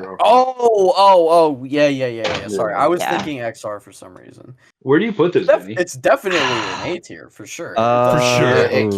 It can't. Yeah. It's definitely high. It's high A tier, but yeah, it's not S. It's probably the top spec in A tier, I would say. What keeps it out of S? What keeps it not? Squishy. Yeah, it has a really strong cooldown in like Shroud, but like I feel a lot of classes, like the best cooldowns in the game for like DPS usually are like DR. Yeah. Over like 10 seconds is like are like the best. It has good against good AoE singular mechanics, but it's bad against sustained damage profiles. It's like the same flaw that like operative has, and then like deflection on it is basically useless. It's trash. Yeah. Times I've taunted and gotten killed through my deflection as a DPS. I remember like every time we were doing a Dom TTK and someone was on Hatred, and I'm like, "Can you hold it for me for a sec?" In generator phase, they're like, take it back. No, that was me. That was me. Like, Ray, I need to destack. I'm dying. Yeah. Yeah, being light armor hard through it. But yeah, because you need a shield for deflection to like do anything because it's only 50%, so it's like I think it's 60% on DPS because you have the passive 10%, so it comes to 60. But it's pretty terrible. Yeah, still. Are you still there, Gerbil? Did he sneak away? Yeah. All right, give me your thoughts on Hatred, buddy. I think, in my opinion, it's pretty similar to IO, as in it's kind of a boom or bust spec in my eyes. Because in some fights, I would never take Hatred or IO in. But the fights they're good at, they're really good at, and they're like the best class to bring. I agree with Gerbil. Oh yeah, good take, Gerbil. Definitely A, right? I think that's just and just like to reiterate, the best sub 30 in the game. I don't think anybody would disagree with that. Like it is just straight cracked. Like I remember Dom specifically, we brought it to pump in that sub 30. Yeah. I also like classes that give you variations of playstyle, right? Like there are two defined playstyles. Hungering like you and can, maliciousness. Yeah. Hungering and melee. Yeah. If you want to Isn't there break into the class, technically just play three? Hungering. There is Double technically depth, three, yeah. yeah. We don't need to get into the Theory Crafter Discord. They'll come to this anyway. Well, and I like hatred. So many people specifically learned hatred for Lady Dominique Krog. Yeah, and that's just like a testament to how good the sub 30 really is, though. Yes, yeah, exactly. It's like we're bringing it up for them. Yeah. Back to like Gerbil's point with like it's boom or bust. A bad hatred sin is pretty rough. It's bad. They just they don't do a lot of damage. So like, I guess I'm really looking at this from like a a top tier player perspective. But like if you look at it as an average player, like it's very very squishy in a lot of situations, but it shits damage. I mean, I think that's fair though. Where it's like, Pyrotech, if you're not the greatest, you can still do a lot of damage. And you'll live. Yes. Yeah. No, I think that's a great point to bring up. So hatred A tier. Now we're gonna skip past deception and then go to lane. All right. I'm not gonna say shit. We all know what I think. Let me hear it. You know what? It's fun. It's fun, but it's stinky. I think it's a D tier. Yeah, I think it's D. D. Fair enough. Because it's not like lacking damage like Arsenal is. It could do okay damage. It just still has Shroud. Has the same issue of lacking cleave and lacking AoE. No, what do you mean? AoE. Bring a may cause harm or whatever technical is. I'm just cursed from the cloaking out May and cause burn. injury? I'm still that one, yeah. So okay, can I say May cause injury is really fun to play in open world. I forgot what the name of it was. I knew it was something along the those lines. dynamic. Actually, Koosh. Yes. I don't think you were ever around to have to deal with this, but one time Zen wanted to play Deception on Isaacs. And you know how like throughout the opener the aggro swaps around a few times. And he's just cloaking. He happened to have aggro during the initial 6-second cast. And Bye-bye threat. He stealthed out during it and caused it to swipe right away. And then tell me you banned it. For that reason, Deception isn't don't for me. Oh, God, I love you, Prez. Well, okay, so genuine question, because like I said, we all know how I feel about this spec just because of my cursed time progging Brontes with fucking 2, and they kept cloaking out and everybody got destroyed. But just give me the objective. How is the single target damage? Is it better than Concealment? Fine. It's not better than Concealment. Terrible, I don't think. It's fine. Yeah. Mm-hmm. It's not like Arsenal. It has an armor break. And it's better than Arsenal. Yeah. It's got really cool animations. I can't believe I kind of feel like you could actually put it in C and it would be okay. I hate that I'm going to bring this up, it's definitely better than Concealment. Okay. Yeah, it's better than Conk for sure. Okay. Absolutely. Because it's not like a no start like a lot of these other specs are. It's fine. It's just not great. I feel like this is one of the way that Koosh is relenting to put this spec in C tier. I got it. I can't be biased. I can't. I'm trying. If Conk is going in D, I feel like I just to go in D. It's also a spec. I agree. I think it's D tier. I think it's the top of D. I think it's Oh, thank God. I will put it in C if that's where you guys think it should be. I will. But I still think it's better enough compared to Conk. Wait, Conk, not Cock. Oops, my bad. It's really stinky. All right, I'm gonna keep it in D then. No, it's pretty stinky, but it's better than Conk. So I feel like they even out a little. You're basically trading one debuff for another because you're trading the armor break for the internal debuff on Conk. What would make it better? If stealth resing was still in the game. DCDs, cleave. Well, actually, that'd be better for Conk too. DCDs and cleave. All right, I'm gonna leave it in D. Let's keep it moving. We'll go to lightning. This is probably the spec I know least about, so somebody's gonna have to help me out here.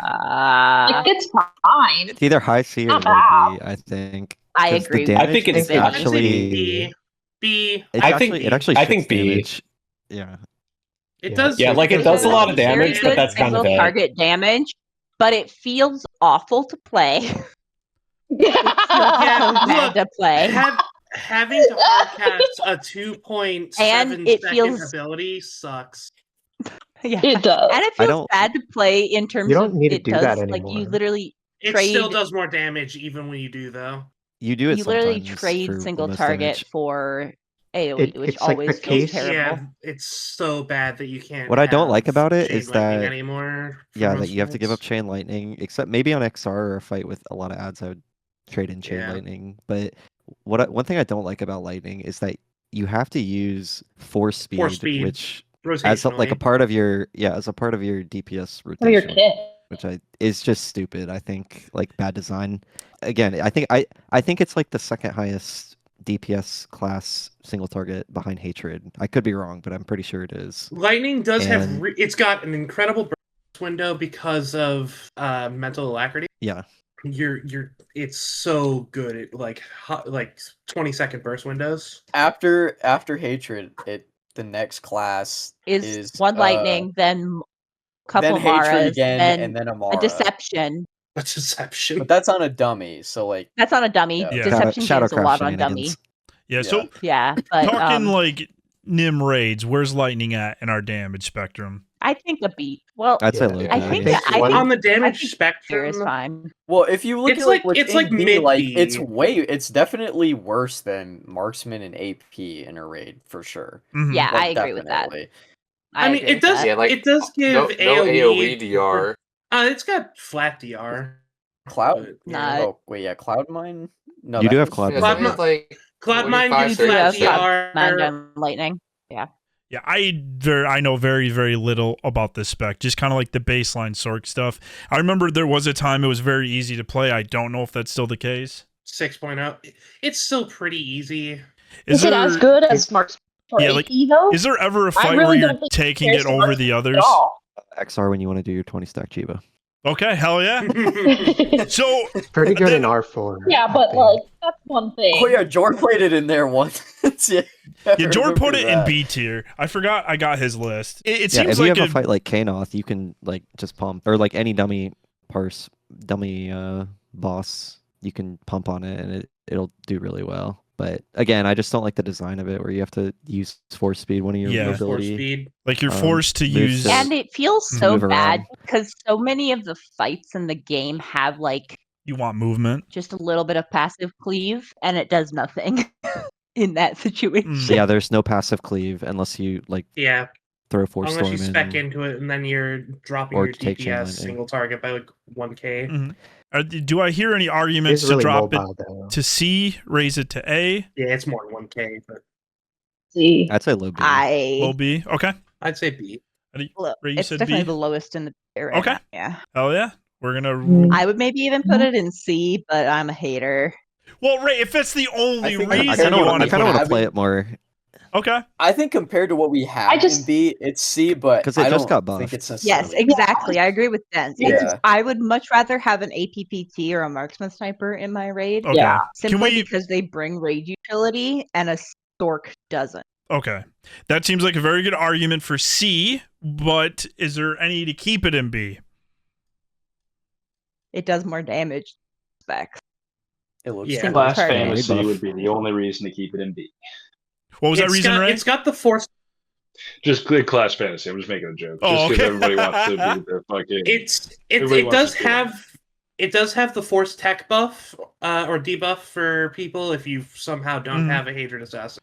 And Okay. it also has the overwhelmed debuff as well, which increases AoE damage to targets. But PT brings that, doesn't it? Doesn't PT Okay, have overwhelm? I don't know. Yeah. I don't know if Yeah, you. it does. I So don't you're know never about going to be that. needing that debuff. Yeah, you're never gonna need it. I'm just saying it has those. Okay, If somehow so- if those have fallen through the crack. I'm gonna leave it in 5. I think it's okay that it okay. What do you guys think? I think it's okay that it can be in I B think tier, C but it's tier's just not. looking awfully Yeah. empty. The only What- reason I like low B or super low B might be considered is just because like it is kind of insane damage compared to like AP and marksmanship. It does way more damage single target, but everything else, I would like in a general raid environment, I would take the other two. Okay, So, I think just for that reason, That's just my Vinny, I think consensus. B is fair if it does that much single target still, even though these other two would probably be better in like a raiding situation. yeah, definitely. Okay. Any objections? 37k like single target. That's DPS is disgusting. Nothing to snooze at. Yeah. Yeah, I think that's a But strong point. Again, that's on a dummy. So like it'll do better in those fights where you're not having to like move around a lot or do a lot of mechanics. It's great on Huntmaster. It is. Or That is- like Kanoth or Yeah. like any of the R4 bosses. It's pretty good. Yeah, it's Apex great on is R4. still probably my favorite range. Apex is raid. really good. Yeah. So it sounds like Madness is a C. Okay. Yep. We're moving on to I agree with Madness. that. Are you kidding? See? What do we? Whoa. Yeah. All right. Talk to me, Sork. I think it's a B. I think it's a B. It's like I I don't think know. it's a C because it's very immobile. It's Would you rather a very Madness- immobile. or Madness it. is super mobile. Would you rather How much Madness rotation like you spend Force Lightning? You use Force Lightning twice during the rotation. Well, if you play Well, what is if- it? The Plague Master. And then like, has every immobile, yeah, right? you use Force Yeah, I Lightning guess twice during the you're- rotation. Well, so my it's thing is two, just that. 1.7 second casts. Everything else Well, my you're able to thing- do instant cast and move around to do. My thing is just that, like, yeah, it's only two, like, you only have to do 2 Force Lightnings, but if you have to move, and you don't have Shock Up, you literally can't really do any GCDs other than, like, just reapply your dots. You got like Force Leech, I Demolish. mean, the rotation's like static the entire way through, but Yeah, but if you have to move during those, it's just worse than lightning, as it has cleave, but its cleave is shitty. It does less damage. And it has less DR, it does. and it has well, less I mean, range. overall damage across a fight, it does similar damage to lightning. I don't think It's that's got the a worse case. burst window. So If it has, It's like, if it's just, yeah. It's sounding to even me with like full it's up worse time, than it's lightning. a lot worse than like single. I think it's target. just like I think it's just like resoundingly worse than not resounding, but like across the board worse than lightning a little bit. So Gerbil, if it wasn't for that like mobility, would the damage be on par with lightning if that didn't, I guess, like handicap you at times? Or like what do you feel like it's missing, I guess, to make it stronger? Purely single target, lightning still does way better than Madness single target. Okay. But if there's like 2 targets where you can like passively cleave off of, then I would say it's like better in some situations, maybe. But Yeah. Madness It also has a has like pretty the weak- Madness It has has the what, weakest Chris? sub 30 of any like dot spec, I think. Yeah, Yeah. because Hatred gets 30% increased damage, Madness only gets 15% increase. And Hatred gets all of their execute abilities buffed as well, and Yeah. Madness doesn't. It's just Mhm. like it doesn't bring the sub 30 that any other dot spec would. This one just And it's only a 30 meter instead of 35 like lane. Yeah, Yeah. with Oh, depth field, sneaky. so it's actually kind of like Yeah. a little bit less unless you want to like Yeah. place your death field every single time to. Well, Is it better than Deception and Concealment? Yes. yes. So it sounds like a good just math to me. Are we like, is any arguments Yeah. for I think higher? I think C is aura perfect. buffs. Okay. We'll keep Madness in C. I Easy think the aura- peasy. What are we saying, Yeah. Ray? The aura buffs just put lightning above Madness. I think C is just like perfectly fine for it. Yeah. Aura buffs. All Like the flat damage buffs that Lightning Yeah. got. right. I'm going to move us from Lightning used to Madness be, like, really stinky. This is onto. easy S right here. Yeah. Easy S.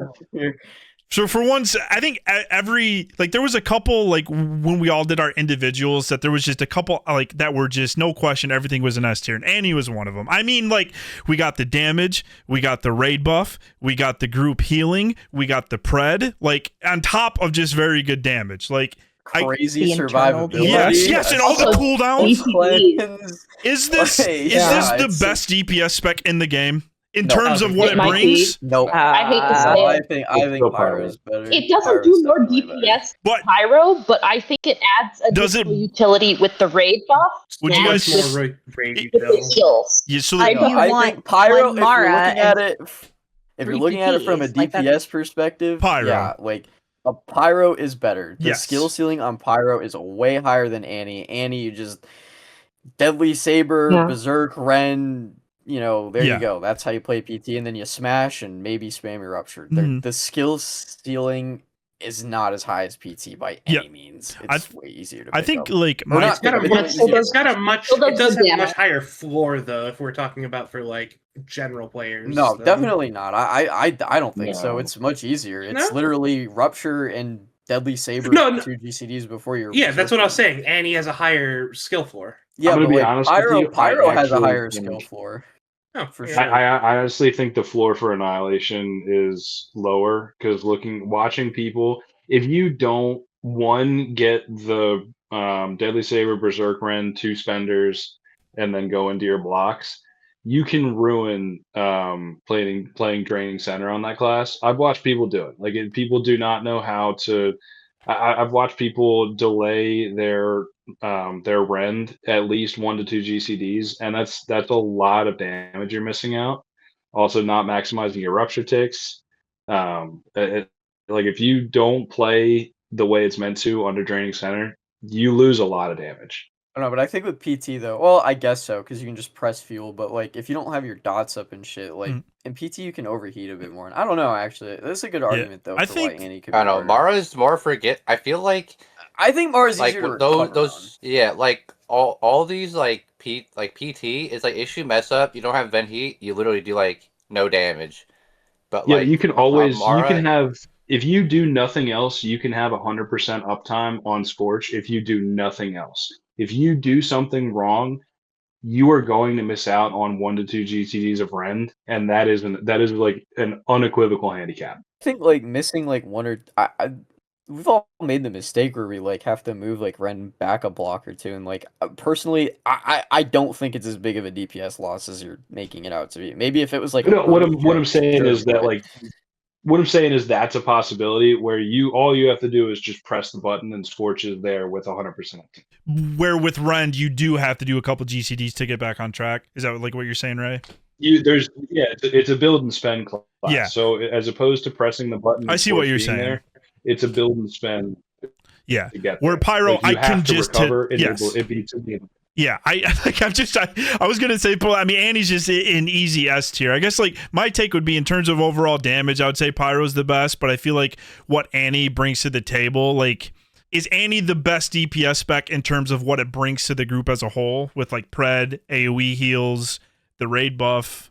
PT has Bounder. I mean, Bounder is like down to more impactful. Okay. Yeah. It comes down to like one Mara is probably the most impactful on your comp. Extra Maras don't add as much as stacking. It's really true. Yeah, I was curious on your guys' takes. Brings more benefit than stacking Maras. That and PT also has a taunt, so like it seems like a lot of gods is just PT, Annie. Like having that one Marauder is huge. Yeah. Yes. That's the ideal program.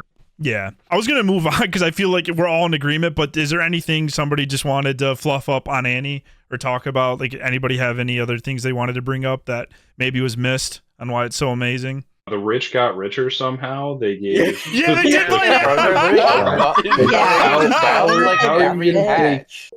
How are you going to take an S tier spec and buff the physical damage of dual saber throw and your execute them? And the flat damage of your rend. Yeah. Your rend was the flat damage of your biggest damage ability rend. Like how like and you're spammable too. Vicious Slash was buffed as well. Yeah. Like that's insane. Like God bless him. I think before like wasn't like Annihilate like maybe not Dispatch like at least like in like when 7.0 came out, I'm pretty sure like your highest damage ability was like on like one hit was the Annihilate, no? Like and then like it used to be. And then like over time, like they just kept like buffing Rend. Yeah. And then now it's like the highest ability. Well, they nerfed it. I think it was 4x at the beginning of 7.0, and then they nerfed it to 2x. I think that's because of the other like utility or whatever. No, they nerfed it. They nerfed it. I explicitly remember when they nerfed it. It was like around the new gear tier, I think. But they did nerf Rend. Anyways, I mean, this was kind of like a tangent we're going off on, but yeah. Yeah, it's all good. It did just get buffed. I've never seen a class with this amount of defensives if we're gonna be honest, 2 raid buffs. If you're gonna look at it just like ostensibly. Oh yeah, 100%. And then just the pure survival, like passive heals on this class. I don't even understand how that like fits into the class theory of like what's the Galen Merrick? Like you're a fucking guy with 2 lightsabers. How are you healing yourself? I don't really understand how that fits in, but for some reason, you're healing yourself and the group. That like it just a lot. Just feels so much of the soul of what Annie is now to me is those heals. Yeah.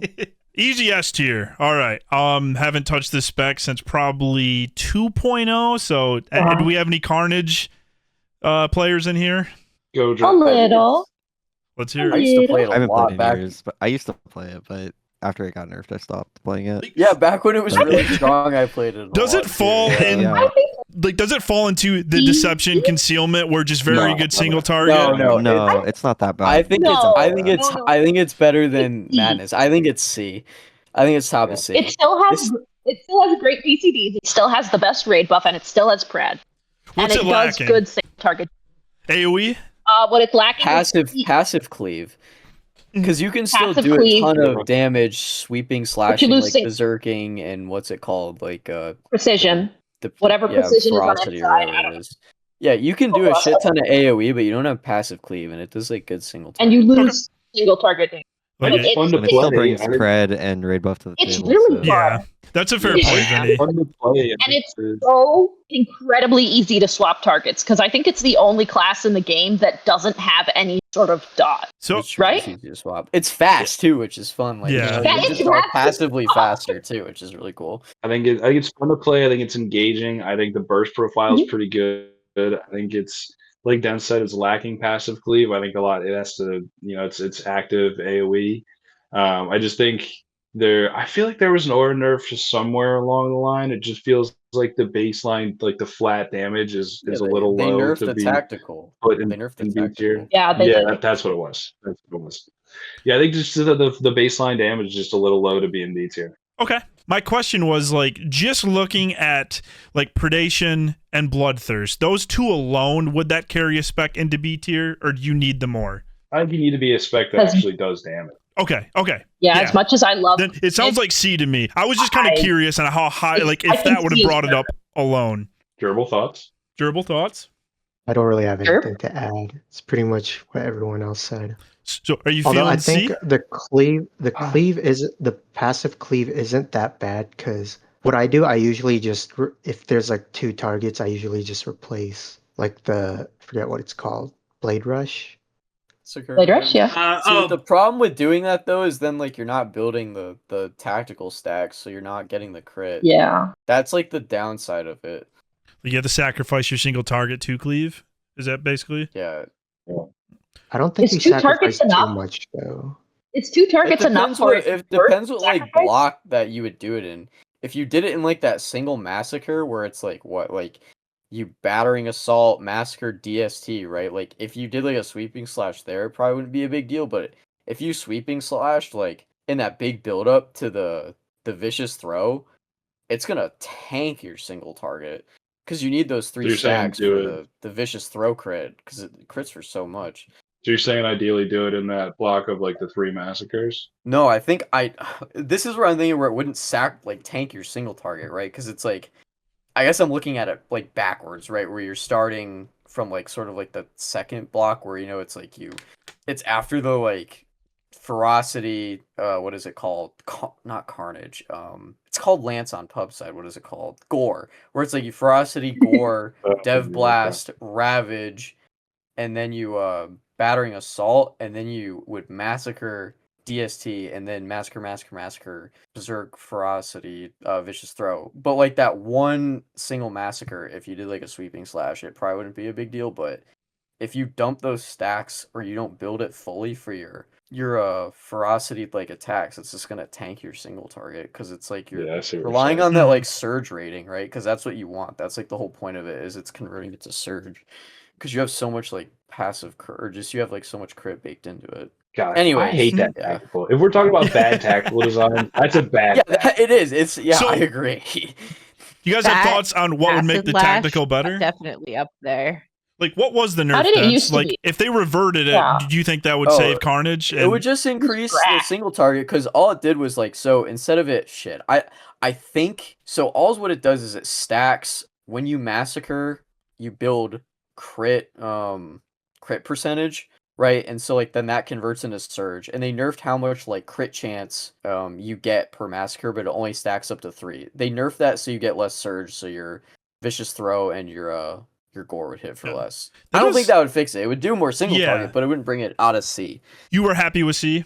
I think it's a good just meh. So. Yeah. Everybody else feel good with that placement? Yeah. It seems okay. It's not D. I'm just kidding. All right.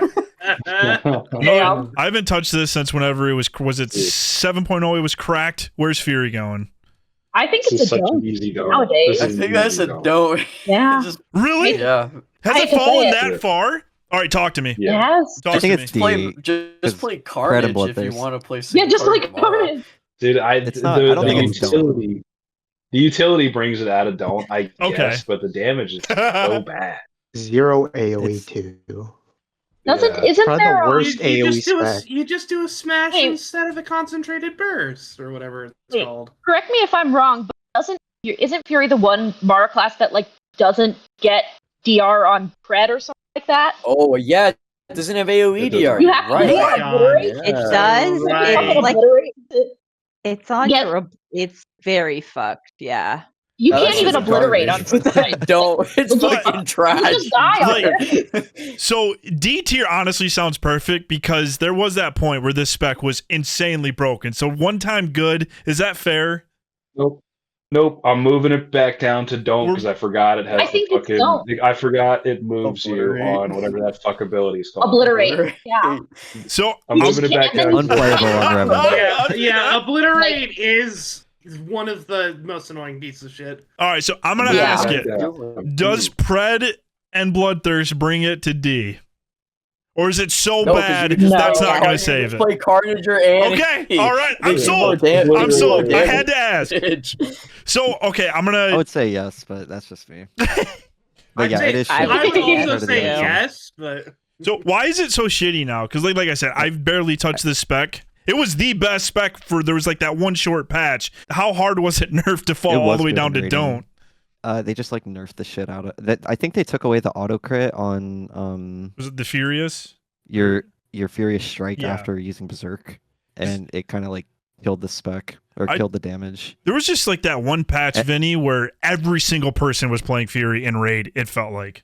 Yeah, like 7.0 when damage check, like there were actual damage checks in the legacy operations.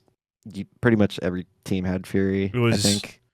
Yeah, so I was because it did the most single target damage. It did the most single target, and it gave your group all the utility, like the Pred and Bloodthirst. So, what do you berserk on the Raging Burst now? I don't even know. I haven't played it since it got nerfed. But berserk on Furious Strike, I think. But didn't they take away that auto crit? So is there just like no rhyme or reason to anything now? It's just exists. I think it's for rage reasons, but I don't know for sure. So do we? It's also kind of weird. I see the absolute least now. Yeah.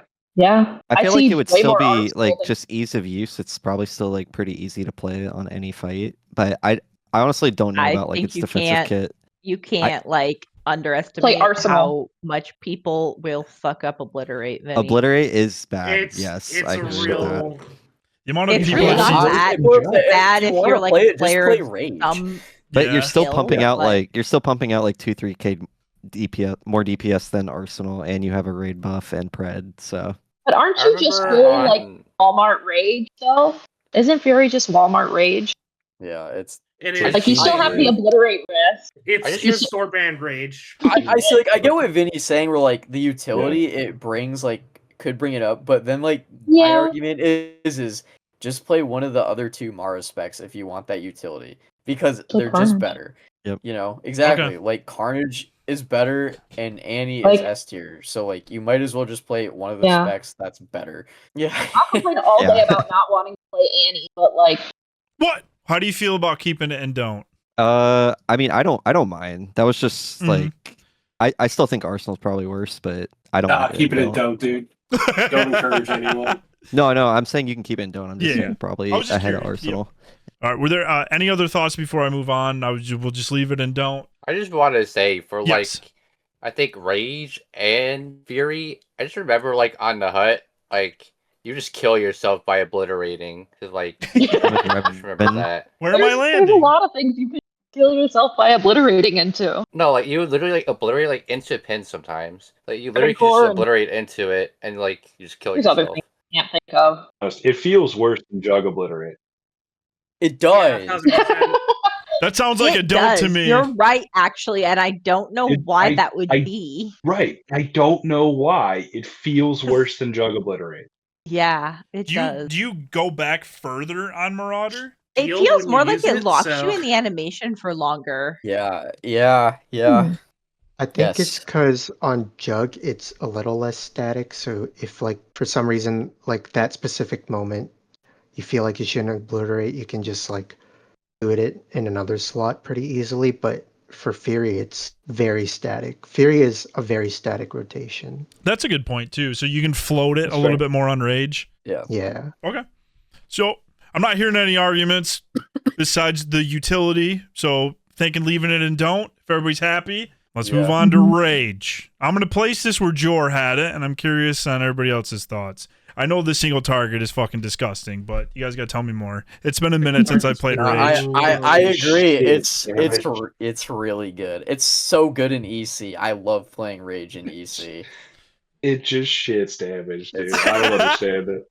If it didn't have obliterate, I would call it S tier. I'd play it all the time. I just hate if only there was like a util where you could spec into so you obliterate didn't jump, kind of like how there was those utils that like you have like a ranged ability that's normal. You just do it, but not has the one for it.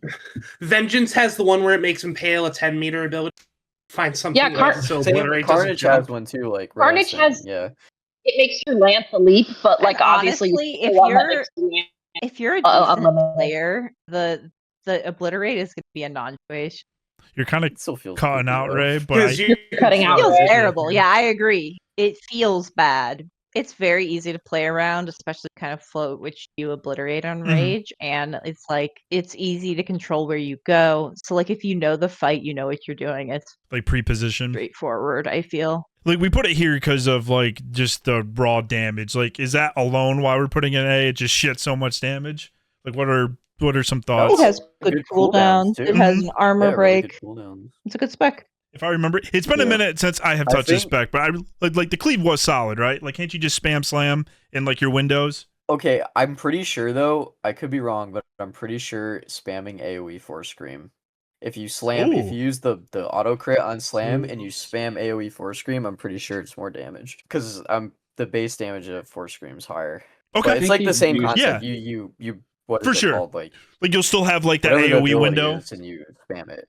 Yeah, it still shits AoE. It's just not as passive as like Vengeance or whatever, and there's no dot spread. Dock it. I'm not going to move it down to B. I'm not going to move it down to B, but I'm going to dock it because I hate the new force gen. That's fair. Yeah. Oh, was I going to say too? There is something else about it. Oh yeah, like this is like a sweaty thing, and I learned this one from Jor. Is you can multi-dot too with the Furious Strike in your that window, which is also like kind of how do you do that? I don't know if you call it passive bleed, you just tab to another target. And Furious Strike. Yeah. Okay, sorry. I thought there was going to be more to it. It's the first person I ever heard that from. No, it's really easy. It's just your tab target. Yeah, it's really easy. Oh, okay. I honestly thought there was doing that, and I was like, oh, that makes a lot of sense. Yeah, it's so easy. That's awesome. I thought there was going to be more of a setup, and just tab target. I like that though. If it's that easy. No. Yeah. That's awesome. Yeah. And then just slam instead of your raging burst. Yeah, it's got a bit of passive cleave. It's not too bad. So what keeps it out of S tier though? Obliterate. All right. Well, I also think it doesn't have as much passive. I don't think it has as much passive cleave as Pyro and Annie, and like it doesn't have like the just like it has a high ceiling, but I feel like Pyro and Annie have a higher like damage ceiling on more fights than Rage. But Rage has some fights where like it's probably the top, like could be like the top parsing. Like I think it's really good in EC. It's phenomenal in EC. Mm-hmm. Anywhere you can get strong reflect, it is very good.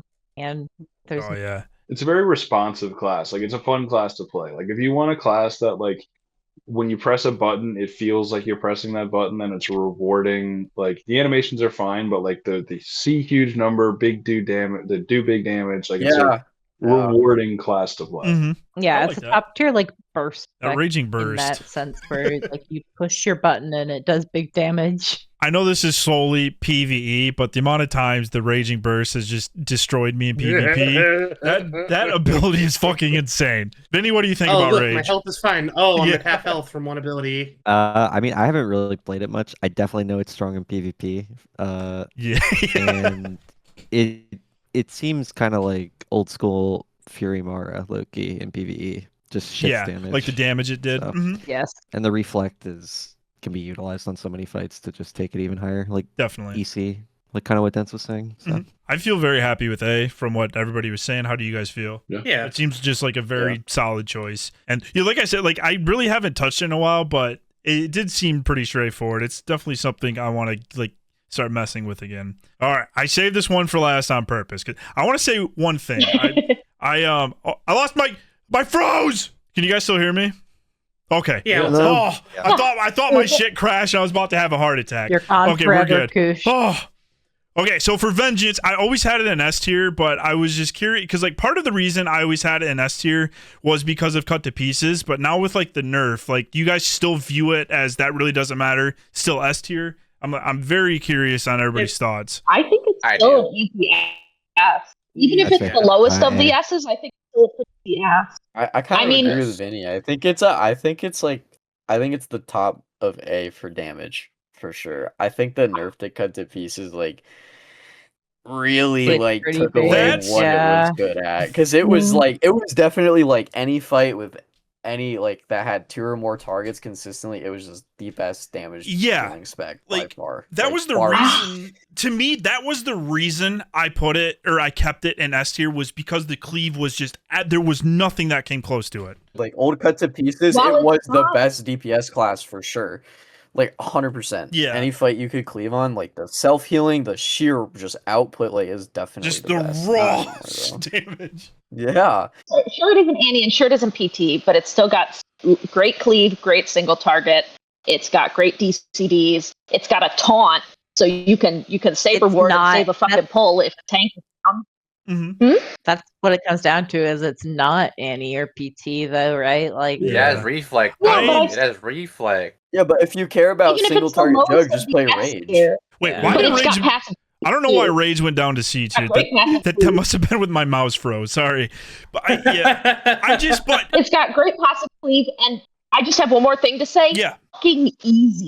The barrier to Vengeance is the barrier to entry for Vengeance is so fucking low. Like I think it's way lower than PT or Annie. I know that's the not barrier for like hatred thing, is even lower. Or if you play like Hungering, you just like if you play Hungering, it's so easy. Thrash on hatred. Well, part of it is the spam shit dying situation, which is quite high. Yeah, it's a big way part easier of to die on hatred than. So that's the only. Yeah. I was just thinking, I guess, from like playing or just. I just think that from doing the rotation. Yeah. Venge is incredibly strong for how easy it is. Yeah, but every argument you made for like positive like Vengeance, like Rage just does better now. Besides, if I'm gonna take a look, the 30,000 view look at all the fights in the game, like the end game raids, Nim raids. There's a fight I would rather bring PT, Pyro, or Annie to, and if I'm gonna bring Jug to it, I'm gonna play Rage unless it's Isaacs. Isn't Rage harder to recover? Your whatchamacallit, your Roto? Not really. No, it's not? Okay. Not really. Is it? Not really. Is it fair for me to say, please, and let me know, if it was still old Cut to Pieces, this would be an easy S tier, right? Yeah. Yeah, I would say it's the best because Yeah. of like you're saying, like your dot spread and your I can't remember what's the name of the ability. The amount your that you OCD. just Deep cuts. you healed yourself. No. was- The ability. Oh, in Rage. Yeah, what Ray's talking about, like when Venge also has self. that pops your dots, like that dot spread, like it's Yeah. like when you do Grius on a jug with old Cut to Pieces, You're like talking about an like insane burning amount rage. of self healing. No, it's the the enrage. Enrage. That's what it's called. When you hit Enrage. That's what I just said that. Yeah. I thought you said Burning Enrage. Something like that. Sorry. Well, there's Enrage, but then Burning Rage is like the I think or like depending on what talent tree you pick, doesn't that like the name of that ability change too? But yeah, it's the one that like detonates your dots. That's what we're talking about, right? Yeah, and gives you I think a bunch of focus or rage or whatever you want to call it.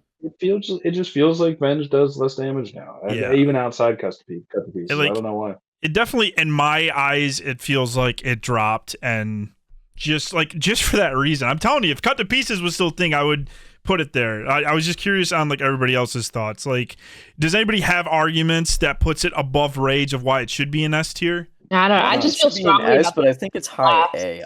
Because the passive cleave is pretty strong. Yeah, I guess definitely. The more I think about it. When you spread all of your dots. Passive cleave is like stronger than rage. I don't know. I feel like there's always a use for that versus rage. I mean, I guess you can like smash on rage, but it's like not the same. I guess I'm just thinking where if there was a fight where like I wanted to like cleave heavily, my first thought wouldn't be to go to a jug anymore. It'd be like to like a PT, a hatred sin, or like a left op. Mm-hmm. Like left. Envy sniper. I still think it's S. I mean, very strong class. Jor did have it in S2 from the thing that he gave me. Well, Jor. I think even if Jor's a little biased. Jor's a Vengeance Glazer. Yeah, Vengeance Glazer. I feel like if I would have done this with like an S++ or like an S+, we'd have all of our S tiers probably in there, and then Vengeance would be in just regular S. Like I feel like it's on the border, but I don't know. It just doesn't feel like an S to me anymore. But it's still so fucking. I do think I don't want to make it seem like I think it's terrible now. It's still a very good spec, and like what Ro was saying, I think it's very easy to pick up. And then we talked about like it still has really good passive cleave. I'm kind of torn on this one. It feels good to play. Yeah, it's a fun spec. I keep going back to like the fights I would bring a jug to was because of cut to pieces, and now I just wouldn't bring it anymore. Besides to have fun, right? Because it's a fun spec to play. It's not bad. It's just not what it was. I like this version of the Vengeance rotation better than it was last patch. Ooh, with like the shadow reduction, like, engaging. Yeah, you just hit like 6 buttons in a row. Now, you got like those filler spots. Yeah, I like it too more. It's like it's a lot more fluid. Mm-hmm. I agree. So I know we did have a couple arguments for S and A, but like as a whole, like a high A, are we happy with that? Like, does anybody feel like it must be an S? I think it's top A for damage. That's my opinion. Yeah, I agree with that. Hell yeah. All right, gonna take a little pause real quick. This is editing Koosh from the future of this current video. So right when we got done talking about Vengeance, Jor, who was at work, happened to join the call, and oh boy, when he saw Vengeance wasn't in S tier, he had a little bit to say, and honestly, I'm glad we heard him out. One has good cooldowns, armor break. Those are nice. The single target on the dummy's medium. Yeah. But when you do fights and you can cleave, single target goes up a lot with reflect for one, and when you're cleaving, like not like ad pack where like everyone's just spamming bullshit. Mm-hmm. Like Sisters where you're just passively cleaving or XR, because you get all those extra dot ticks. Your blood rage just ticks down and down and down and way faster, and you have way more uptime than crit chance. So the single target damage is a lot higher than you would think. And Vengeance alone still does the most A with DPS with Slam, Blood Rage, Force Scream, Conal, and spamming Sweeping Slash instead of Swam how you used to. I think he's converting me. And Vengeance just existing in the raid is enough to do all the cleave mechanics that exist. What are you guys thinking? I think George is Stuff like if I didn't have a Vengeance and it was like a Hatred, Pyro, Marksman, whatever, someone's got to do like the spinning or the sweeping slashing or the flame sweeping to do the AoE damage. I'm fine with it being an S. I think the point about the dots ticking for Blood Rage on other, like just passively on other targets, increasing the single target, I think that pushes it over the top. Like the XR is kind of an extreme case. There's always dot sticking on that fight. My Vengeance DPS on the boss on XR is really, really high. It's usually close to the top, isn't it? You do like close to like 38, 40k usually. God. Jor, you're getting me. I also just have a soft spot for Venji because it's so much fun. Jor might be Jor's converting me too. Jor, keep talking. Keep talking, Jor. All right, I put it in S tier. I'm fine with that. I like it. More variety to S tier. I think that's a good. Yes. Yep. Agreed. I just wish they didn't nerf it, dude. Fuck that nerf. I knew. Yeah. It's so stupid. Jor, now I need your help to get shield tech in S tier now. I got outvoted. I kind of explode on everything. I don't know how much I can help you on tank. Fuck! I got outvoted, Jor. I don't know anything about tank. Damn it.